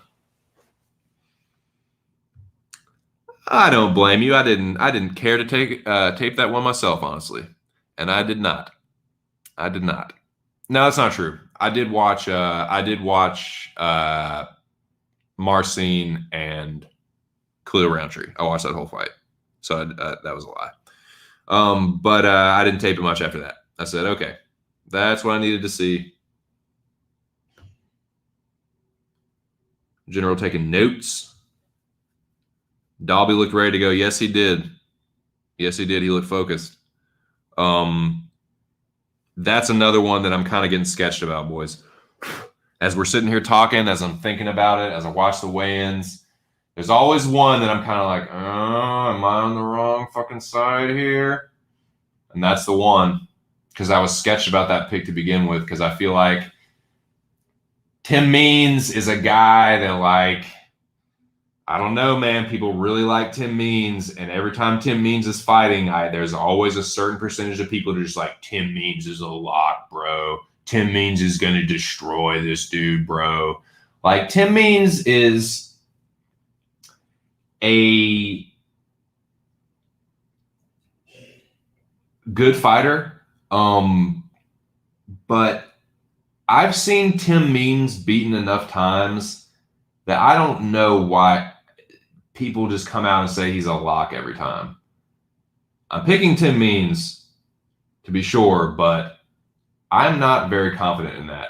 I think Dalby is someone that is, especially the last couple fights, everyone is just fading the shit out. Dalby sucks. They're just looking at that first UFC run, which was very shitty, to be fair. But yeah, I don't think he's quite as bad. I think he's gotten better. I don't think he's quite as bad as his record says, and I don't know if Means is as good as a lot of people say he is every time. I think it's just kind of some of that fucking Oklahoma love, maybe. Like, the Dirty Bird's a likable dude. He's a good, like, down-to-earth, like, salt-of-the-earth, blue-collar type dude. Redemption story. People love that shit. He's got that fucking, like, Jared Gordon, like, Matt Brown, like, I used to fucking, be a troublemaker on, fucking dope fiend. Now I got my life together, blah, blah, blah.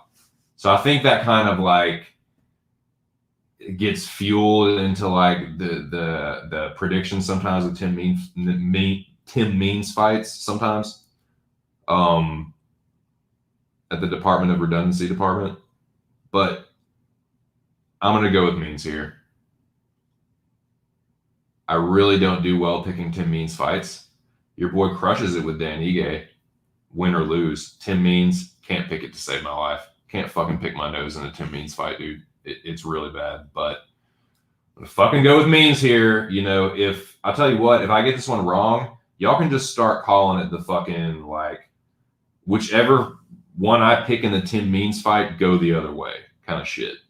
The fucking 2 cents curse on Tim Means. It used to be Cowboy used to have that effect on me. I couldn't pick a Cowboy fight to save my life. Now it's a little better. But Tim Means is like that for your boy, man. The last one I picked correctly was Nico.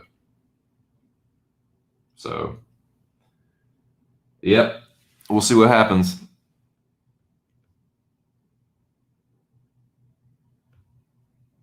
Sturman says, I like Fiziev and hate the fact that we have to pick Hadzovic, and I'm off Damir. I'll take a bullet to the head, not picking Damir Hadzovic. All right, well, yeah, man. So best of luck to y'all, man. So yeah, Ear and Rogue are on Yancey. I really want to pick Yancey, man. I like Yancey Medeiros a lot. It is, dude. It's a fucking tough pick. It's a fucking tough one, man. I'm taking Means, but I'm not very confident about it, man. Not at all. Not at all.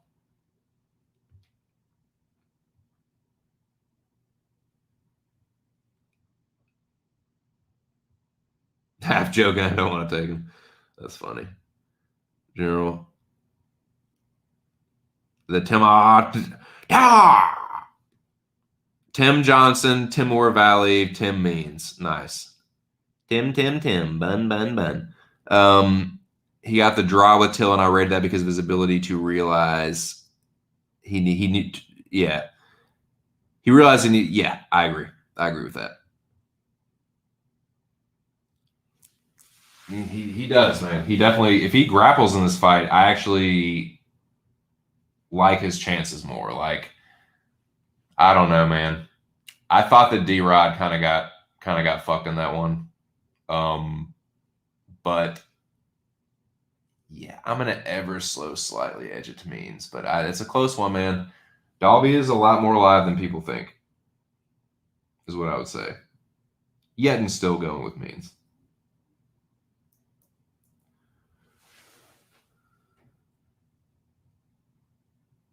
Yeah, Jack is Jack is fucking funny with the wordplay, man. Like he's very clever with the winners. He's good with the improv like that.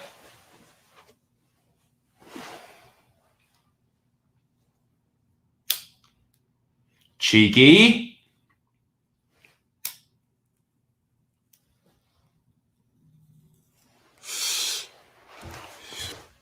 Well, boys, where are we at now? Yeah, man,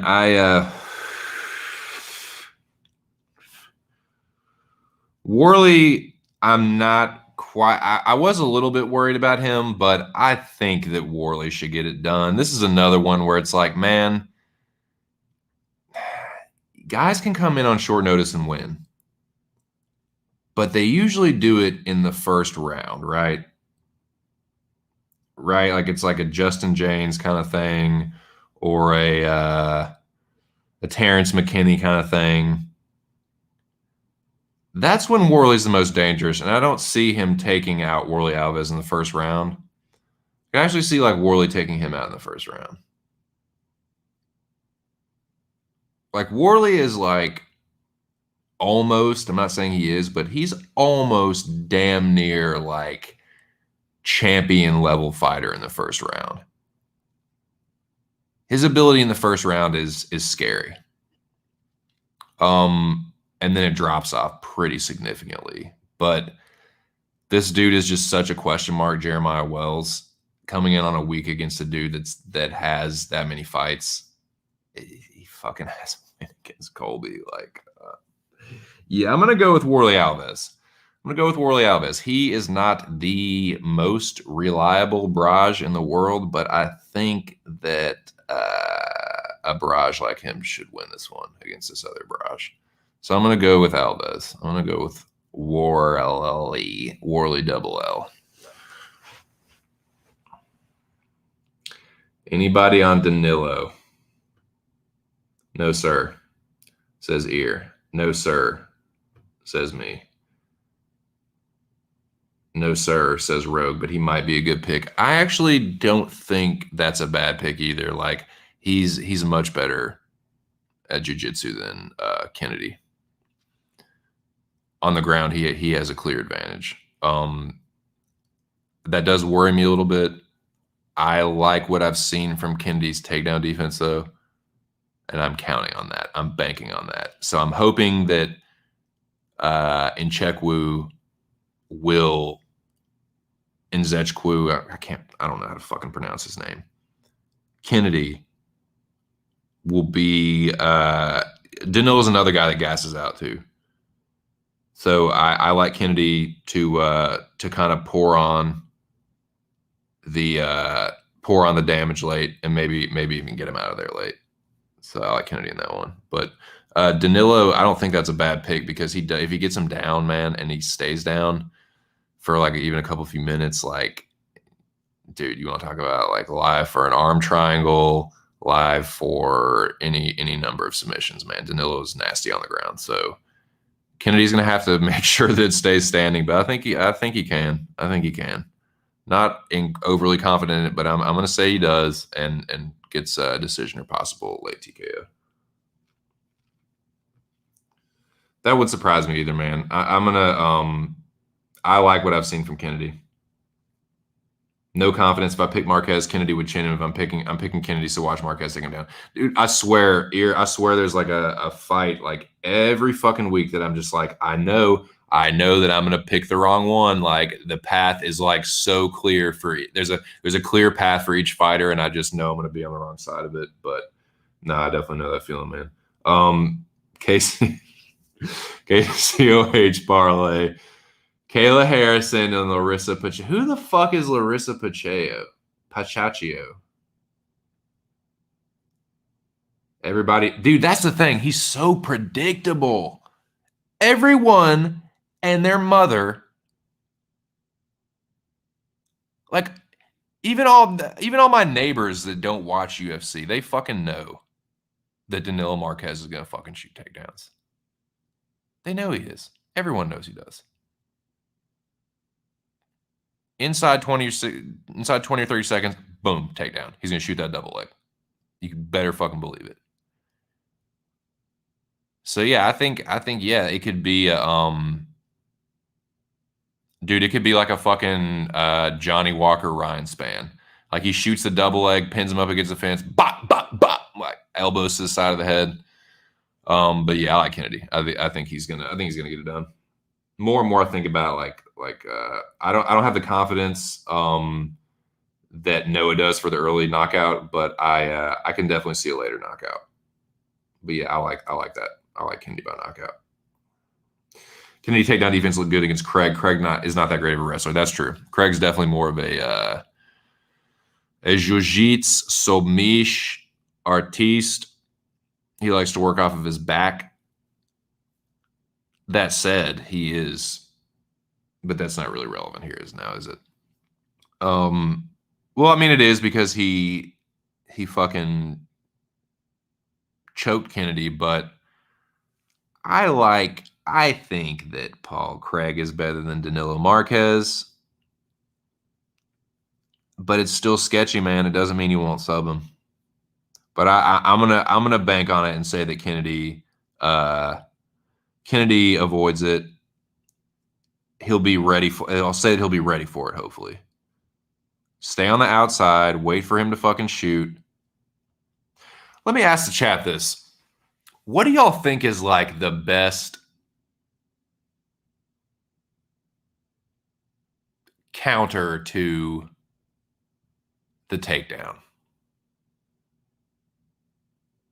striking wise?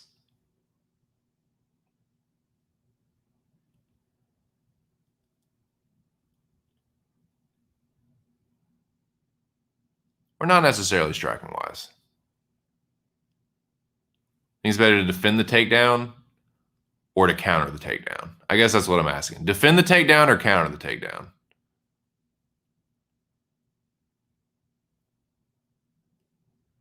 Defended early and counter late. I don't know. Defended early like Lewis and then counter late. I don't know. I'm calling Marquez wins the first round but gets finished in the second round. Ground and pound. Yeah, tries to stuff or like tries to get the takedown. Kennedy just fucking ends up just sitting down on him. You know how that can sometimes happen? Like a dude will be going for the takedown, gets tired, and it's a jiu-jitsu guy. They'll just kind of like fall back into their guard. I can see that happening. And Kennedy just like just fucking smashing him. So yeah, I could see that too. I could see that too.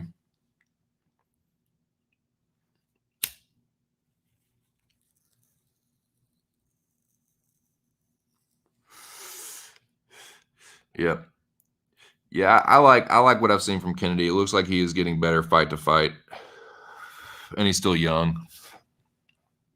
Marquez is so one-dimensional and predictable. Like I'm hoping that Kennedy can figure that out. Yeah, man.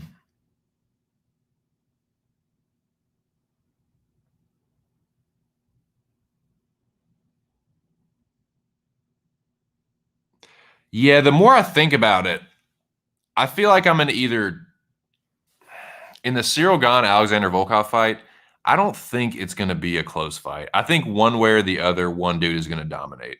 Either Volkov is going to dominate Gane, he's going to hurt Gane, and Ciryl will just never be able to get back in the fight, or Ciryl Gane is just going to fucking style and profile. I really don't feel like anyone's going to get knocked out. Like I feel like even if like Volkov does like hurt Gane or drop him, I feel like Gane will be able to weather the storm, stall enough, because he is a good wrestler. Like I feel like he will be able to keep himself out of danger. But I think if that does happen, then he will kind of be definitely on his bike and kind of just not. It's good to be on your bike if you're still like actively countering and you are you know what I mean? Like making the other guy miss and countering. But if you're just on your bike and you're not throwing anything, that's a bad look to the judges. So I see it going one of two ways. I'll even, I'll play devil's advocate for the other side. I don't think it'll be close either way.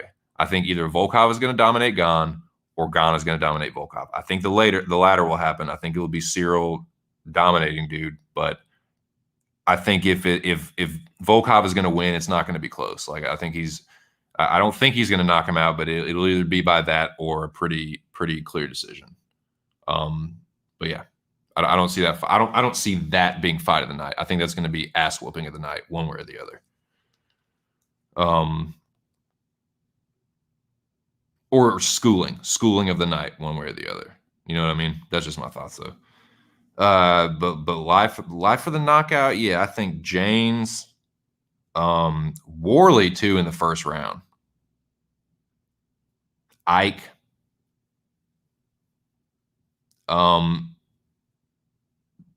Feely. I don't know if I don't know if Gane will knock out Volkov. So like I said, I don't think anyone will get knocked out, but I think it will be a dominant decision either way in the main event. But yeah, I think it would be dominant for Gane myself. I think Boser might the more I think about it, I think Boser's going to smoke OSP. But watch OSP fucking head kick him or something. I'd be so fucking pissed off. It could happen though, man. OSP does this shit all the time. Looks like shit. Looks terrible. Boom, fight over. OSP wins. Damn it. But yeah, we'll see with that one. That's it's an appropriate fight for Boser, really. And I mean, it's kind of a good. It's weird for OSP though, right? Because like he does have the name, but like, where do you go from there if you lose to Tanner? Like, are you just gonna keep taking like Tanner is ranked now, I think, isn't he? Let me see. But even if he isn't, or even if he is, what are you gonna do if you lose to him?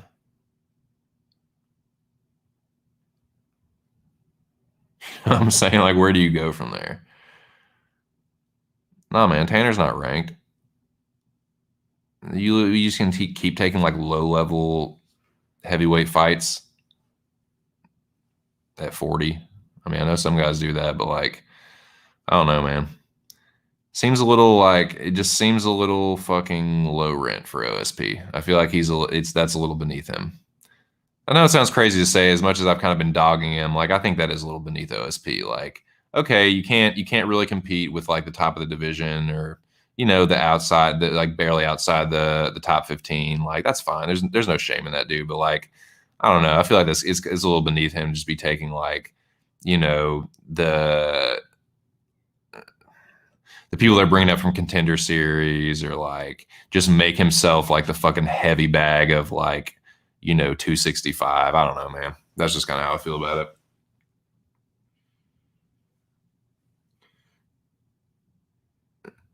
Yeah. Yeah. Huge cardio issues. Nobody time to take down like GSP in their prime. Yeah. He was good at it, man. So weird. So fucking weird. So difficult. He is like, dude, I was saying it. No, he looks good and dangerous and like water garbage simultaneously, like at the same time. Like he looks like shit and he's scary as fuck, like at the both same time. It's so weird, man. Dude, that I could not agree with that more. Like I can't. I, he's a guy that I have some success picking the outcome of his fights, and some of it it's like I can't. It's total 50-50. Like I'm right half the time, I'm wrong half the time, and I can never get a good read. It's always like never the way that even if I get it right, it's never the way I thought it would go. And just he is a weird fucker, man. OSP is a weird fucker. He has that fucking like he basically made a choke that was named for another guy that did it so much, and he did it more than him. You know what I'm saying? So now it should just be called the fucking Von Prue. You know, the fucking like OSP Saint Flu or something. You know what I mean? Like it just should be a new. So, but he has that and he has a high kick, and then it's like, and he actually, well, no, he does have power in his hands, but he's just so. I guess it's his stance or something. Like just the way he fights, he's just so herky jerky and awkward looking. But he's powerful and he's deceptive with his timing. He's not fast. Let me like make that clear. OSP is not fast. I watched that fucking fight with him and Corey Anderson. Like you can see that high kick coming. Like Corey Anderson like ducked into it, but you could say it wasn't like a blindingly fast high kick. Like, oh shit, looks like OSP's gonna throw the high kick. And he did, and he fucking landed on Corey Anderson and knocked him out. Like he's not an incredibly fast dude to me. Anyway, he might have been a little earlier in his career, but at 39 at heavyweight, nah, I think Tanner is going to have a big speed advantage. But yeah, OSP, that dude feeding me crow is nothing new, and I agree with you, man. I can't get a read on the fucker. Can't do it. Yep, 230-pound heavyweight. Pineda is live for a knockout for sure. Pineda is like always. Pineda's another dude like James. So live in the first round, dude. So fucking live. I don't know. To me, I think that Feely's gonna weather that storm. If he doesn't get clipped or subbed, because Pineda, like, he's so aggressive early. So aggressive. Kind of like James. But I don't feel like I feel like out of that first 5 minutes, I feel like Feely's gonna take over. But yeah, those yeah, there's definitely some interesting spots for you handicappers out there, for you gamblers out there. A lot of first round props, I'm sure. And a lot of spots, dude. A lot of spots, I'm sure, to live bet. Like live betting fucking like live betting Feely after the first round. See what kind of odds you get on that. I mean, it probably won't be good odds, but or like live, live. Who's another person you could be a good idea to live bet? The person that doesn't gamble giving gambling advice like an asshole, but at least you know ahead of time. Rosa's another one. Like after that first round, man, Jane's. Mm-mm.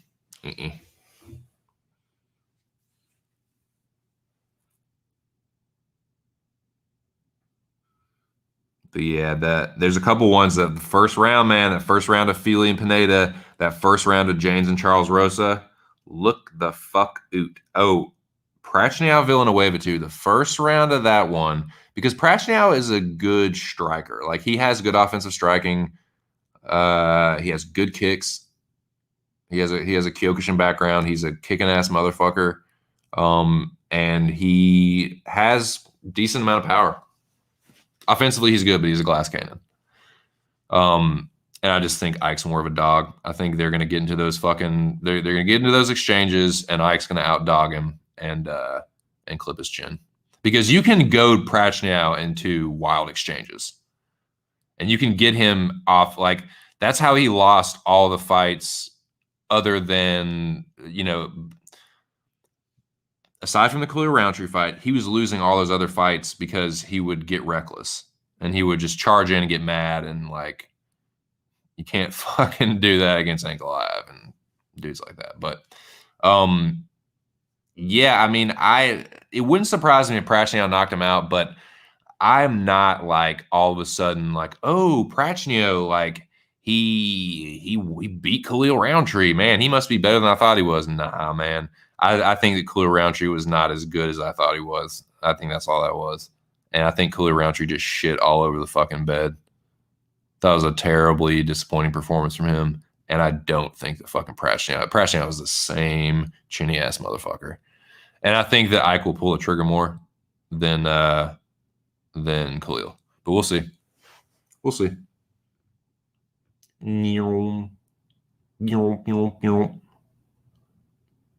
Beldar. I'm Zeldar from the planet Beldar.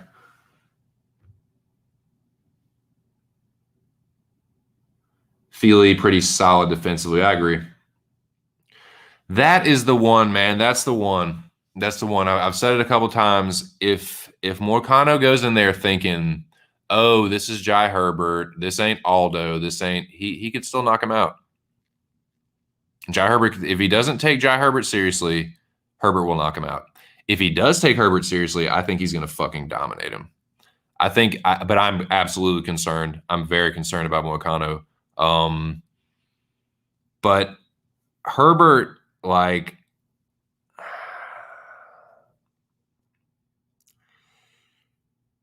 I don't think he's that good. I don't know, man. Like he's a good striker, but nah. If Moicano takes him down and gets on top of him, like Moicano's one of those guys. Like he's kind of like Ortega or Oliveira, where it's like they don't have to be in like the perfect right position. They'll snatch the choke and then find their way into the position because they have such a tight squeeze. Moicano, if it's on the ground for a significant amount of time, Herbert's getting fucking strangled. I have a really, really confident about that. But am I confident that he can not get knocked out before that happens? No, sir. No, sirree.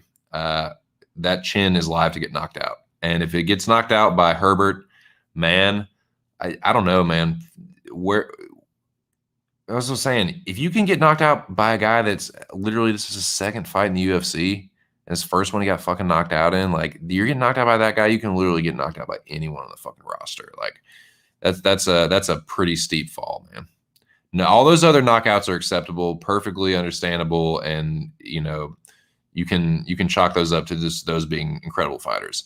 This is a big step down from Moicano. This is probably Moicano's biggest step down in competition he's ever fucking fought. To go from fighting Jose Aldo and Calvin Kattar and fucking like even like guys like Fiziev, dude, even like hot prospects like Fiziev, and then to go for Herbert, you better fucking beat Jai Herbert, dude. You better fucking choke Jai Herbert out, or you've definitely fallen off. If I'm gonna say this right now, if Renato Moicano You can't be like, oh, he just get caught. Oh, it's MMA, because I can't stand that shit where people are just like the excuses people make, like, oh, everyone can get caught. It's MMA, man. You know, he would do the same thing. You know, that kind of that fuck shit. Nah, like if he gets knocked out by Jai Herbert, he's fallen the fuck off, and he's officially a busted prospect. He was once a legit prospect. He will officially be a hype job. You don't get knocked out by Jai Herbert. Under 2.5, yes. Yep. Oh, yeah. Because you're right. Either Moicano's going to get chinned in that first round, or he's going to get out of that first round, and he's going to get Herbert on the floor, and he's going to get fucking strangled. So, yeah, I definitely, yeah. Where the fuck is Sergey Pavlovich? Where indeed, bro? Where has that fucking barrage been? Yeah, I agree with that. I agree with that. He looks very very in shape. I agree. He looks he actually had like a 6-pack, dude. And I agree with that. He looked weird though. It was like he with his fucking Megamind head and like a slimmer, like trimmer body. It was just weird looking. But yeah, no, I agree. For sure. Yes, indeed. Yes, indeed. But where the fuck is Sergey Pavlovich? Yeah, dude, I remember shout out to Mr. Arkansas, man. The last time I remember hearing about Sergey Pavlovich was Art giving people shit for picking him. And when oh god, who is it? Which fight was it? But yeah, that's the last time I remember hearing about Pavlovich. Yeah, I don't know where the dude just fucking dipped. He dipped on the game, man. It's just funny, man. Sorry, there's some gentlemen doing some weed eating or something or the other outside. They stopped. Thank you. Must have heard me. Oh, no, they didn't. There it goes. That sounds like hedge trimmers, actually.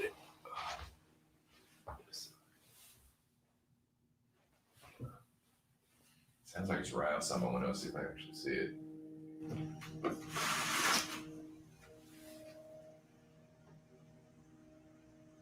Oh yeah, hedge trimmers. Electric hedge trimmers, like whoa. I love those things, man.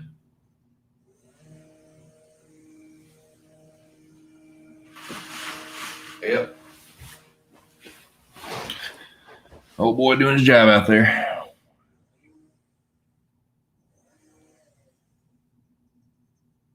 Pavlovich is on hiatus. Must be. Must be in the mountains. In the mountains of Russia, brother. Yeah, boys. What y'all want to talk about, man? What do you want to talk about? I will go till 4 hours. 4 hours, and then I have some things I want to do. I have to actually like start moving some furniture into this fucking empty room. If you can, I don't know if you can tell the audio is a little weird, or I hope it's not, but I'm in an empty room right now. This is the room that I have been broadcasting from. This was my room. I'm now switching offices with the missus. She's now going to be in this room. It'll be her office. I will be in her room, but that's the smoking room, so that will be fucking super tight butthole. That will be chill as fuck. I'll now be able to rip the binger pretty much every time I stream, and that will be word up. That will be very wordily word up. So yeah, I'm just gonna go on for about another half hour, and then then get on with my Friday. But yeah, man, what y'all pumped for these fights, dude? I'm excited for them, man. I really am. The main event is pretty much a title eliminator. It's got serious implications. The other heavyweight fights don't, but they're heavyweight fights, so there's always potential for a knockout. And dude, will it surprise me at all? Okay, Tanner and OSP could be the shit fight of the night too. Let's be real. that has potential to be a fucking stinker. Like if OSP's like plodding around and Bozer is like inactive, like not engaging that much with St. Preux, like it could be a fucking stinker. But I think Tanner is gonna fuck OSP up. Any takes for Bellator and PFL? No. I don't even know who's fighting, dude. I'm a total fucking Bellator and PFL casual. Complete and total. Let me see what we got. Bellator.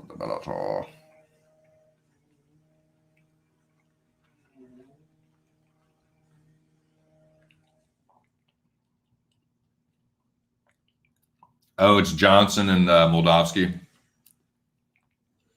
I don't know, man.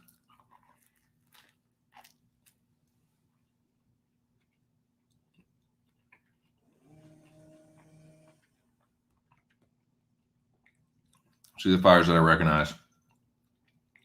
I recognize Mild Jury and Sydney Outlaw. Who y'all got in that one?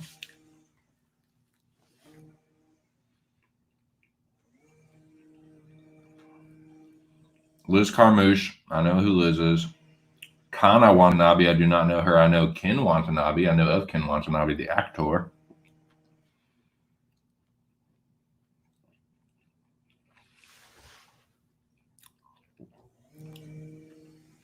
Cindy Dandois.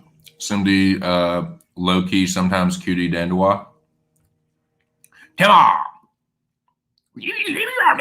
Come on. Just not to win the fight. Nice. I see what you did there, and I like it.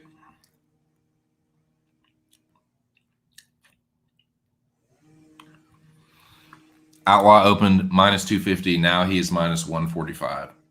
So is that, I'm assuming that Sydney Outlaw was obviously the favorite.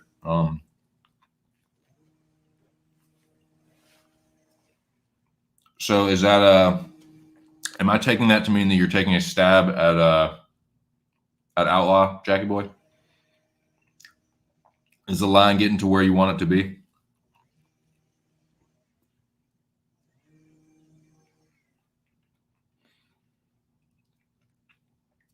Tell you what, this fucking this cheesy bread piece of pizza is where I want it to be. I don't eat it backwards like an 8-year-old, but I've gotten to the fucking stuffed crust, and I'm happy about that. You're saving yourself for tomorrow. Right on. Fair enough.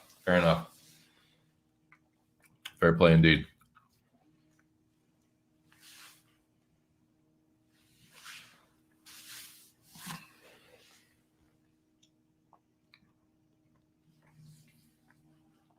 Let me see.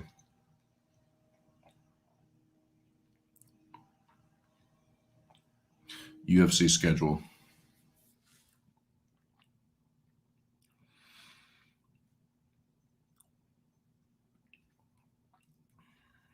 So y'all know that we have, what is it like? Is it 2 weeks or is it just a week? Might be just a week break, and then it's UFC 264. So this is going to be the last fight card for a couple weeks. And I really think this card is going to be a little bit better than advertised.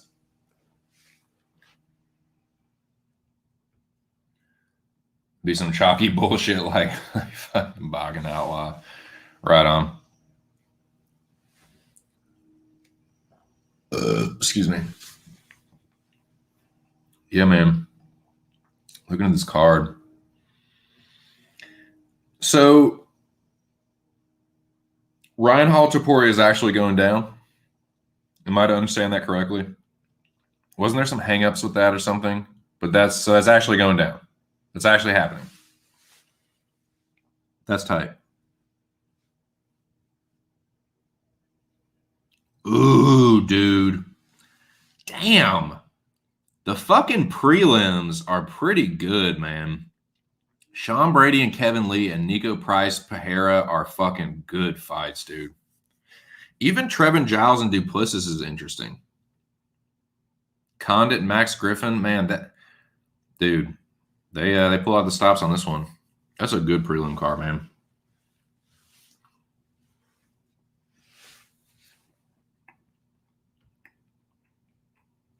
Starts Capoloza. Damn, man, damn. Saw holes in his own game, man. Dude saw holes in his own game. Crazy. Injury, COVID. Do we know? Undisclosed.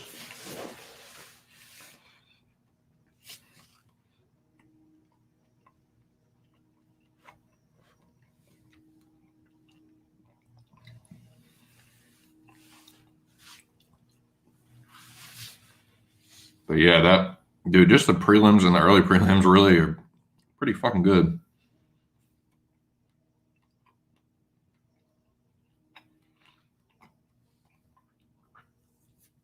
I'll be completely honest with you.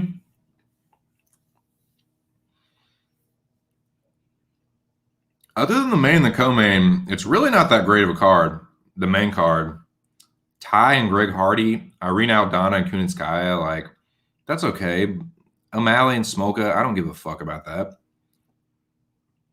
I mean, yeah, I know Sean O'Malley's fighting. Sean O'Malley. You know, Wonder Boy and Gilbert Burns is awesome. Dustin and Connor trilogy is awesome. But considering that's a Dustin and Connor main card, is it just me? Am I fucking tripping? Or is that not really that fucking tight of a card? The prelims are pretty good.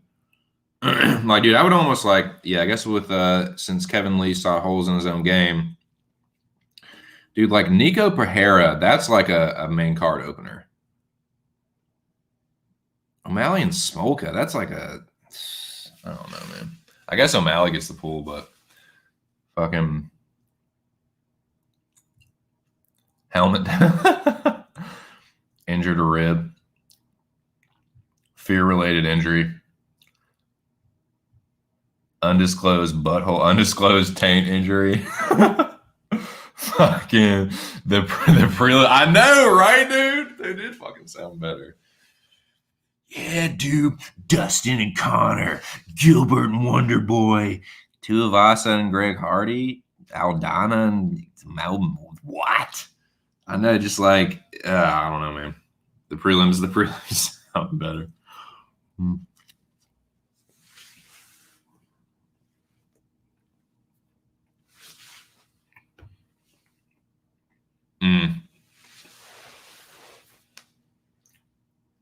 Dude saw holes in his own dick. Crazy. Torn taint.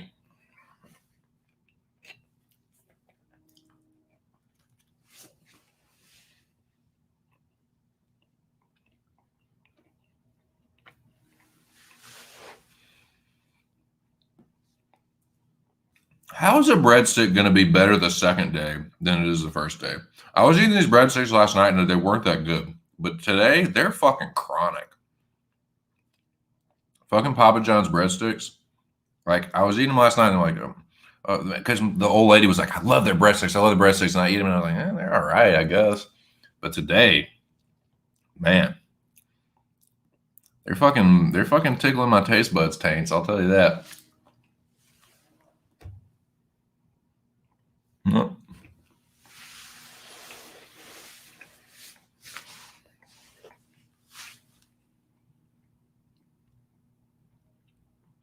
But yeah, God. Holy shit, dude. Okay, so you go from, I know there's a drop off usually after UFC cards, but after pay per views. But you go from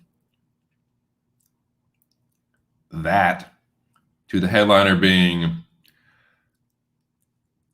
a Gamrot and Lil Heathen. Fucking Jeremy Stevens and Mateus Gamrot is your God. That's like a prelim headliner, dude.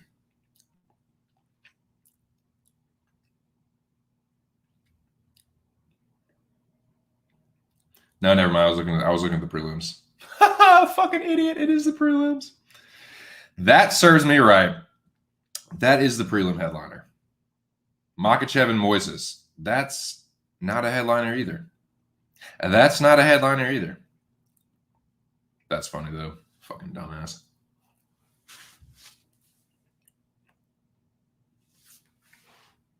I was gonna say, oh, that's the one. Yeah, I was gonna say, no, that's just me being a fucking idiot. Just me being a dumbass.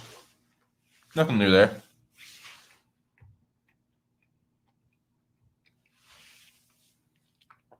Mm-hmm. Man. Dude, that is a good fight, though. Thiago Moises and Makhachev. It's a pretty good fight. Got to slightly favor Islam, but dude, Moises is live, man. Moises is live in that one. That's a pretty good fight. That's a pretty good fight, but yeah, they're gonna have to fill out that card. Right now, it looks like just Marion and Miesha Tate.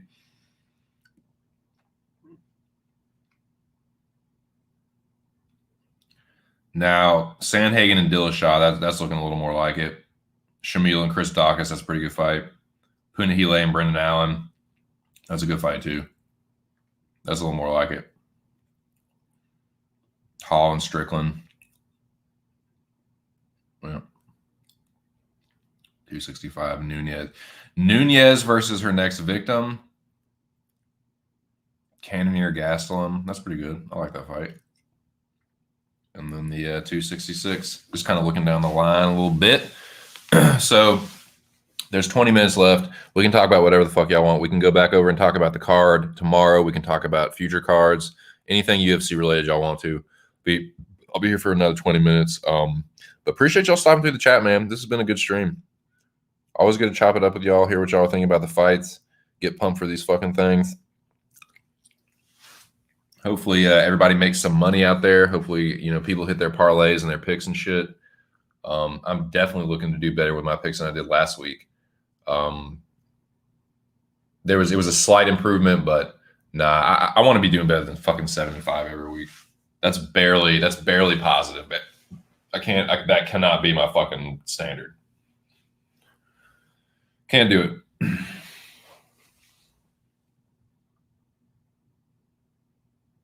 Oh, right, for the that competition going on. Right on says, so far the pot is 80 and rising, says Rogue Strummer. Get in while you can, boys.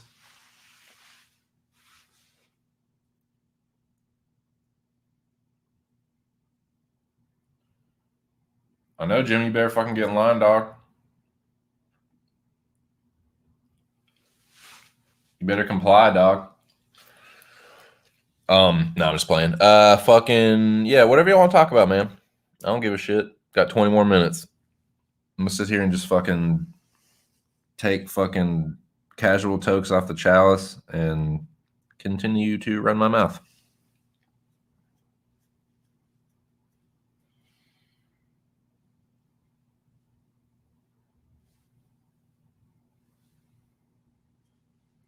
Yeah, this shit is fucking...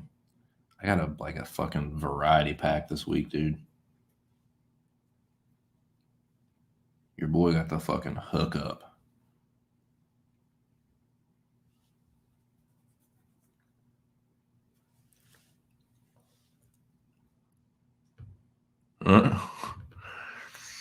Characters, man.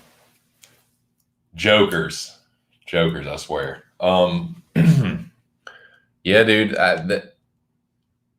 Regardless of who, these are both.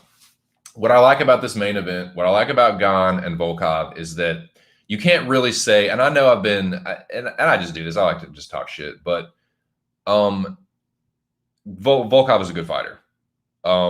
Cyril Gane is a good fighter.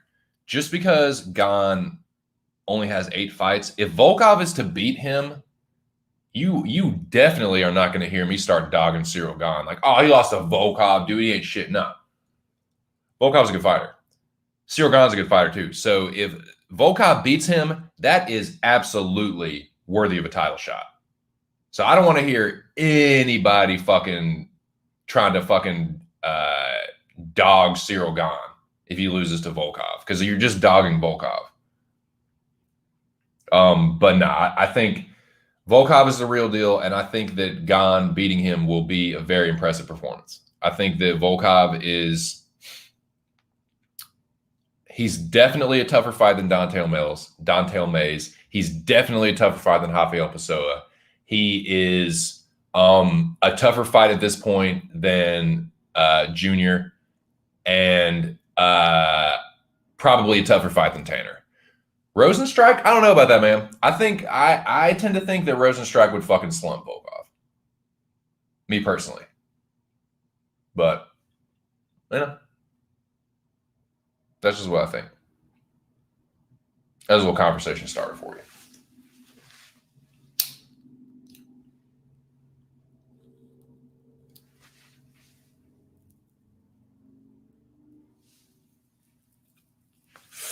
Gamrot all day.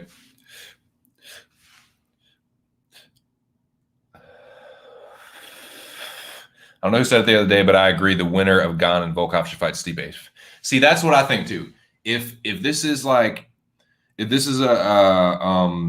ideal scenario, meritocracy wise, yes, I think that's what it should be. I think Stipe should have to get one more fight before he gets back to the title, and I think that is the perfect fight for the winner of this fight. The only reason why I could see that maybe not happening is because, one, I don't think Stipe will take anything less than the Francis trilogy, and he's not going to get that immediately. Like, it's either going to be Lewis or John Jones. I think John Jones, you know how I feel about that. But I think Jones is out of the picture, and I think it's going to be Lewis. They're targeting it for September, I think. So that timeline-wise, like, that puts Francis on the shelf until like well into next year. I just don't know. I don't know how they will work that out time-wise. But yes, I agree with you. If you're asking like who do they deserve to fight, who should they be fighting, winning this fight, I think Stipe is absolutely the pick. Like that's who they should fight. I just don't know how it's all going to work out, man. There's like with the John Jones thing and just Stipe being in the position he is, like he's not going to fight down that much. Like I don't even know if he would take that fight. I don't know.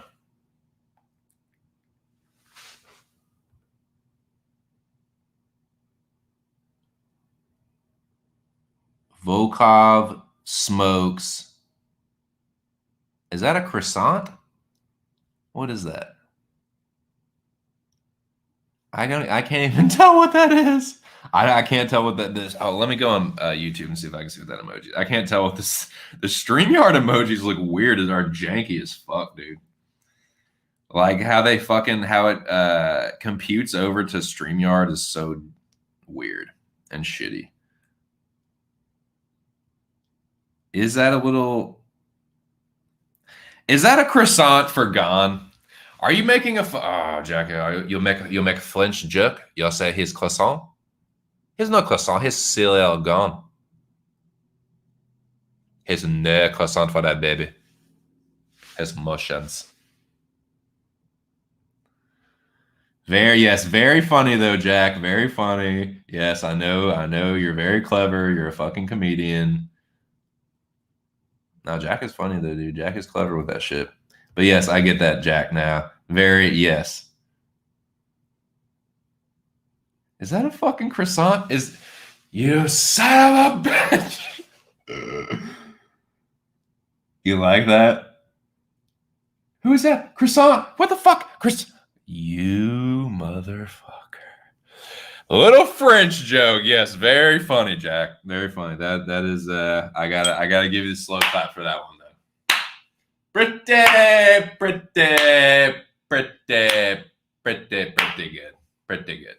Pretty good there. Yes, indeed. Jack is funny, man, for sure.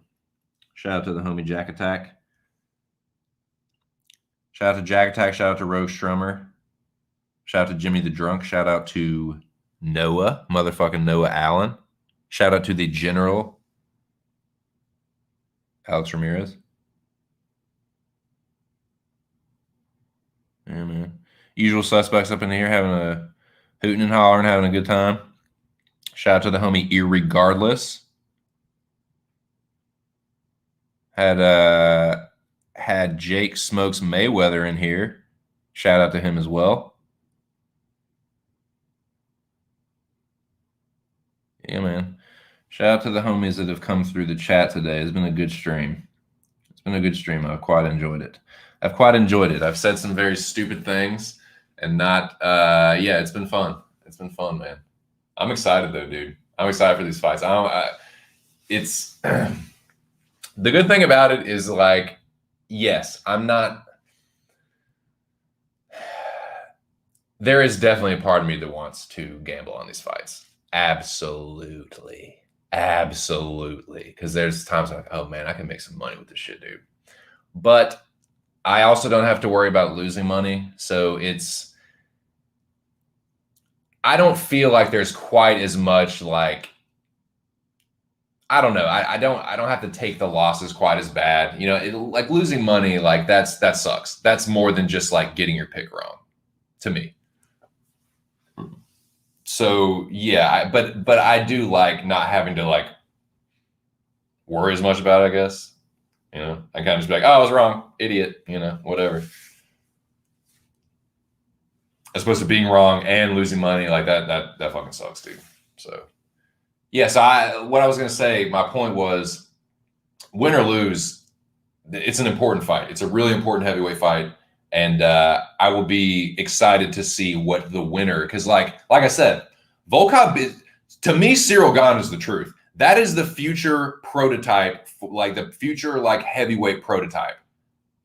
Big as fuck, fast, mobile, well-rounded with the grappling. Like that's the new fucking breed of heavyweight to me.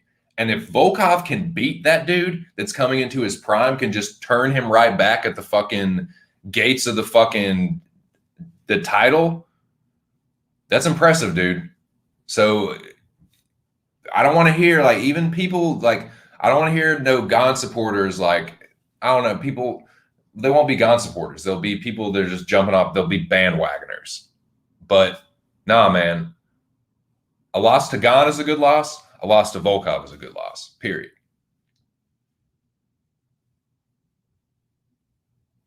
So yeah, a win over either one of these guys is deserving of at least a title eliminator, even if this isn't. And I think it kind of is. I think this probably is the title eliminator, but even if it isn't, this is the winner of this is at least deserving of that.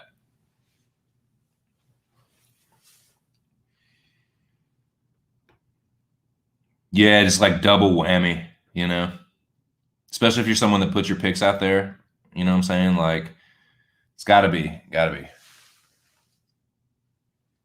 So yeah, of course it would feel awesome to win money, like, and be right and be able to gloat, but you know, it's gotta be twice as bad on the other end.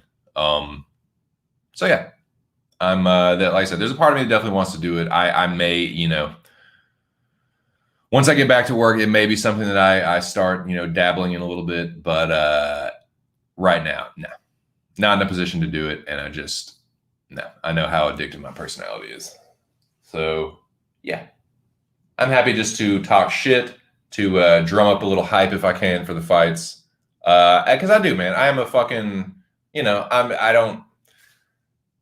not really like that smart with picking fights, but like I am super excited about watching them, man. And I fucking like, I get pumped for this shit, dude. Even with like nothing on the line other than my fucking mouth. Like, it's still fun to me. I still get into it like a motherfucker. So I definitely enjoy doing these streams.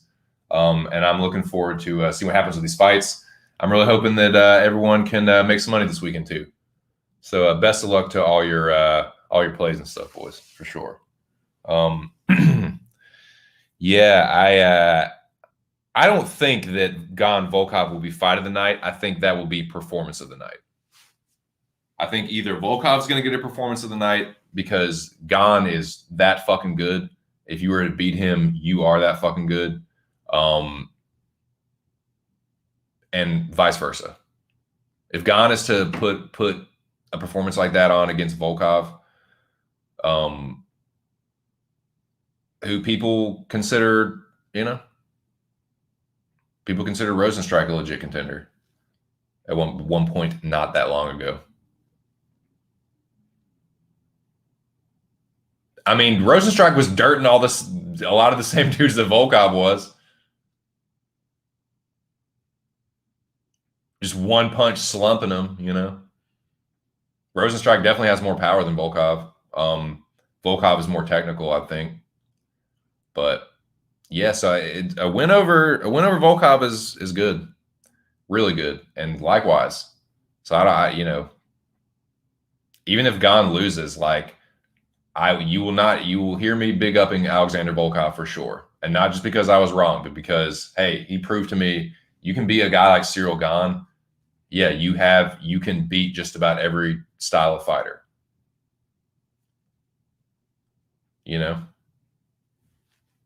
So yeah, I think it's great to put a matchup like this on. It's like, hey, these are two guys, like one's in his early 30s, one's in his late 20s. This isn't like Stipe versus DC, two old fuckers. Like, yeah, I know Stipe's really good and DC's good too, but still, like this is where we're getting to now. Like the division is getting younger, slowly but surely getting a little younger. Instead of the guys being in their late 30s, early 40s, they're in their, early mid 40s.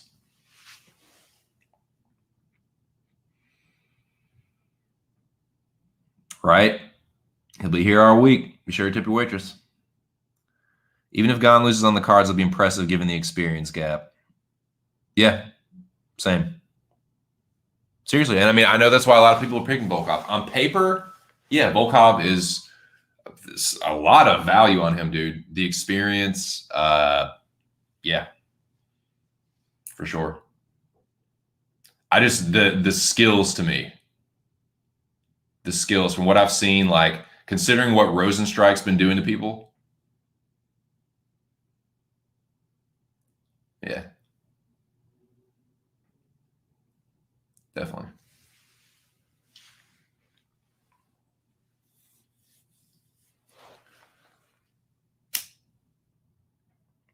Well, I'm gonna go ahead and wrap this one on up, boys. Once again, I want to give a big shout out and thank you to the usual suspects that came through: Jackie Boy, Rogue Strummer, Jimmy, Irregardless, Noah,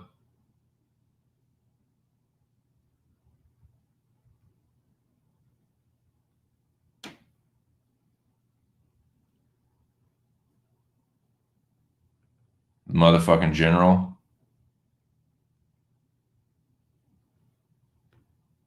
the homie Ear,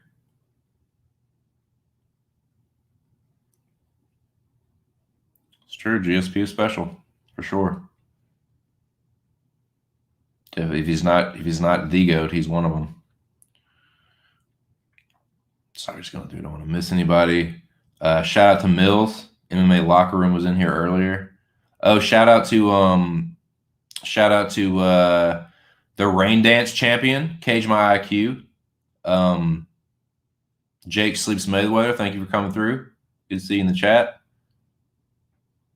Yeah, I couldn't find Mills. Mills was in here earlier though, so shout out to him.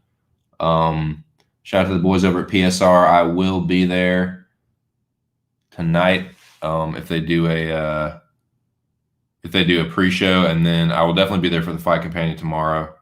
So shout out to the boys over at Post Sports Radio, and yeah, shout out to you guys, man, for sure.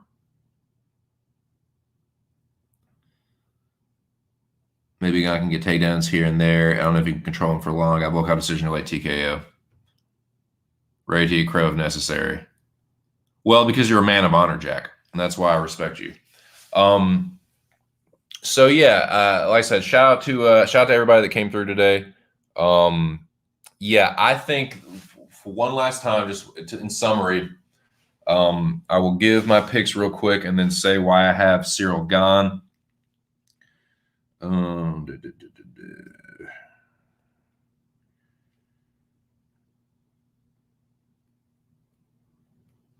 So real quick, in summary, and also real quick before everyone gets out of here, I will be back on Monday and Friday. I think I feel like that's good. That's not too much during the week. That's a recap and a preview on Monday, and then a weigh-in stream on Friday. I think that's going to be my weekly routine from now on. I feel like that's good enough. That gives me enough, downtime to do things I need to do, spend some extra time with the old lady, and still be able to interact with y'all and get hyped for these fights and shit. So yeah, I think I'll be back Monday. But yeah, be on the lookout for that. I'll try and put up the notification early. So yeah, if you just check, what you can do is go to my channel like on Monday. It probably won't be too early. It probably will be in like later afternoon, probably like 4 or 5 most likely. Well, fuck, I'll just say 5. I'm just gonna say Monday at 5 is gonna be my stream. I'm just gonna say that right now. That's scheduling it right now. Monday, 5 p.m. Eastern Standard Time. I will be recapping this event here.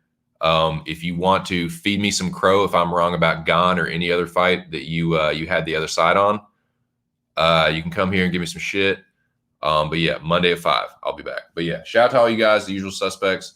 Good luck to y'all this weekend, man. Hope y'all cash all y'all shit.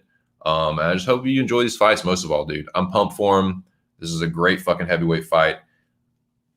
So yeah, these are my picks one more time. One more again. I got Damir Hadzovic. I have Charles Rosa. I got Julia Avila, Ike Villanueva, Warley Alves, Shavkat Lakhmanov, Kennedy Nzechukwu, Renato Moicano. Tim Means, a little sketch on that one too. I think Andre Fili is going to whoop up on Daniel Pineda. I think Hani Barcelos will get it done. I think Tanner's going to have his way with OSP. And yeah, this main event, I think Ciryl Gane is going to style and profile in Volkov. I don't like that added weight for Volkov. He came in at 265. I think it was already a matchup where he was going to be the slower fighter. And considering how Gane fights, a mobile outfighter that fights with a bladed stance, yeah, I think that he's going to be chasing Gane all night, getting countered. I do agree with Jack that it will take place on the feet, and I think that Gane is the better point fighter. I think he's going to have a speed advantage. He has a slight reach advantage, 81 to 80 inches for Ciryl Gane. I think he's going to have a grappling advantage. I think he actually will be the stronger fighter if they clinch up. But yeah, I like Ciryl Gane here all day pretty comfortably. But yeah, Volkov is legit. So that's not like, just because I think that Gane will beat him comfortably doesn't mean that Ciryl Gane is a bad fighter, that Volkov is a bad fighter. He's a really fucking good fighter. Volkov is really good. He has a lot of experience. He's really dangerous. He's a really accurate striker. But I think that Gane is just going to be too much for him. But I'm pumped for this fight. It's a good heavyweight fight. Yeah. Thanks again for stopping through, boys. Y'all are the shit. Good luck this weekend. Cash all your plays and picks and parlays and stuff. And I will hopefully see y'all around in some of the chats this weekend. Shout out to all the boys over at PSR. And I'll be back on Monday, man. Monday at 5 to recap this shit. If I do well, I'll be doing some gloating. If I do shitty, I'll be eating a bunch of crow. And y'all can be right there to feed me some crow or eat some right along there with me. But thanks again, boys. Have a good weekend. This has been Just My 2 Cents, and I hope to catch y'all on Monday. Peace!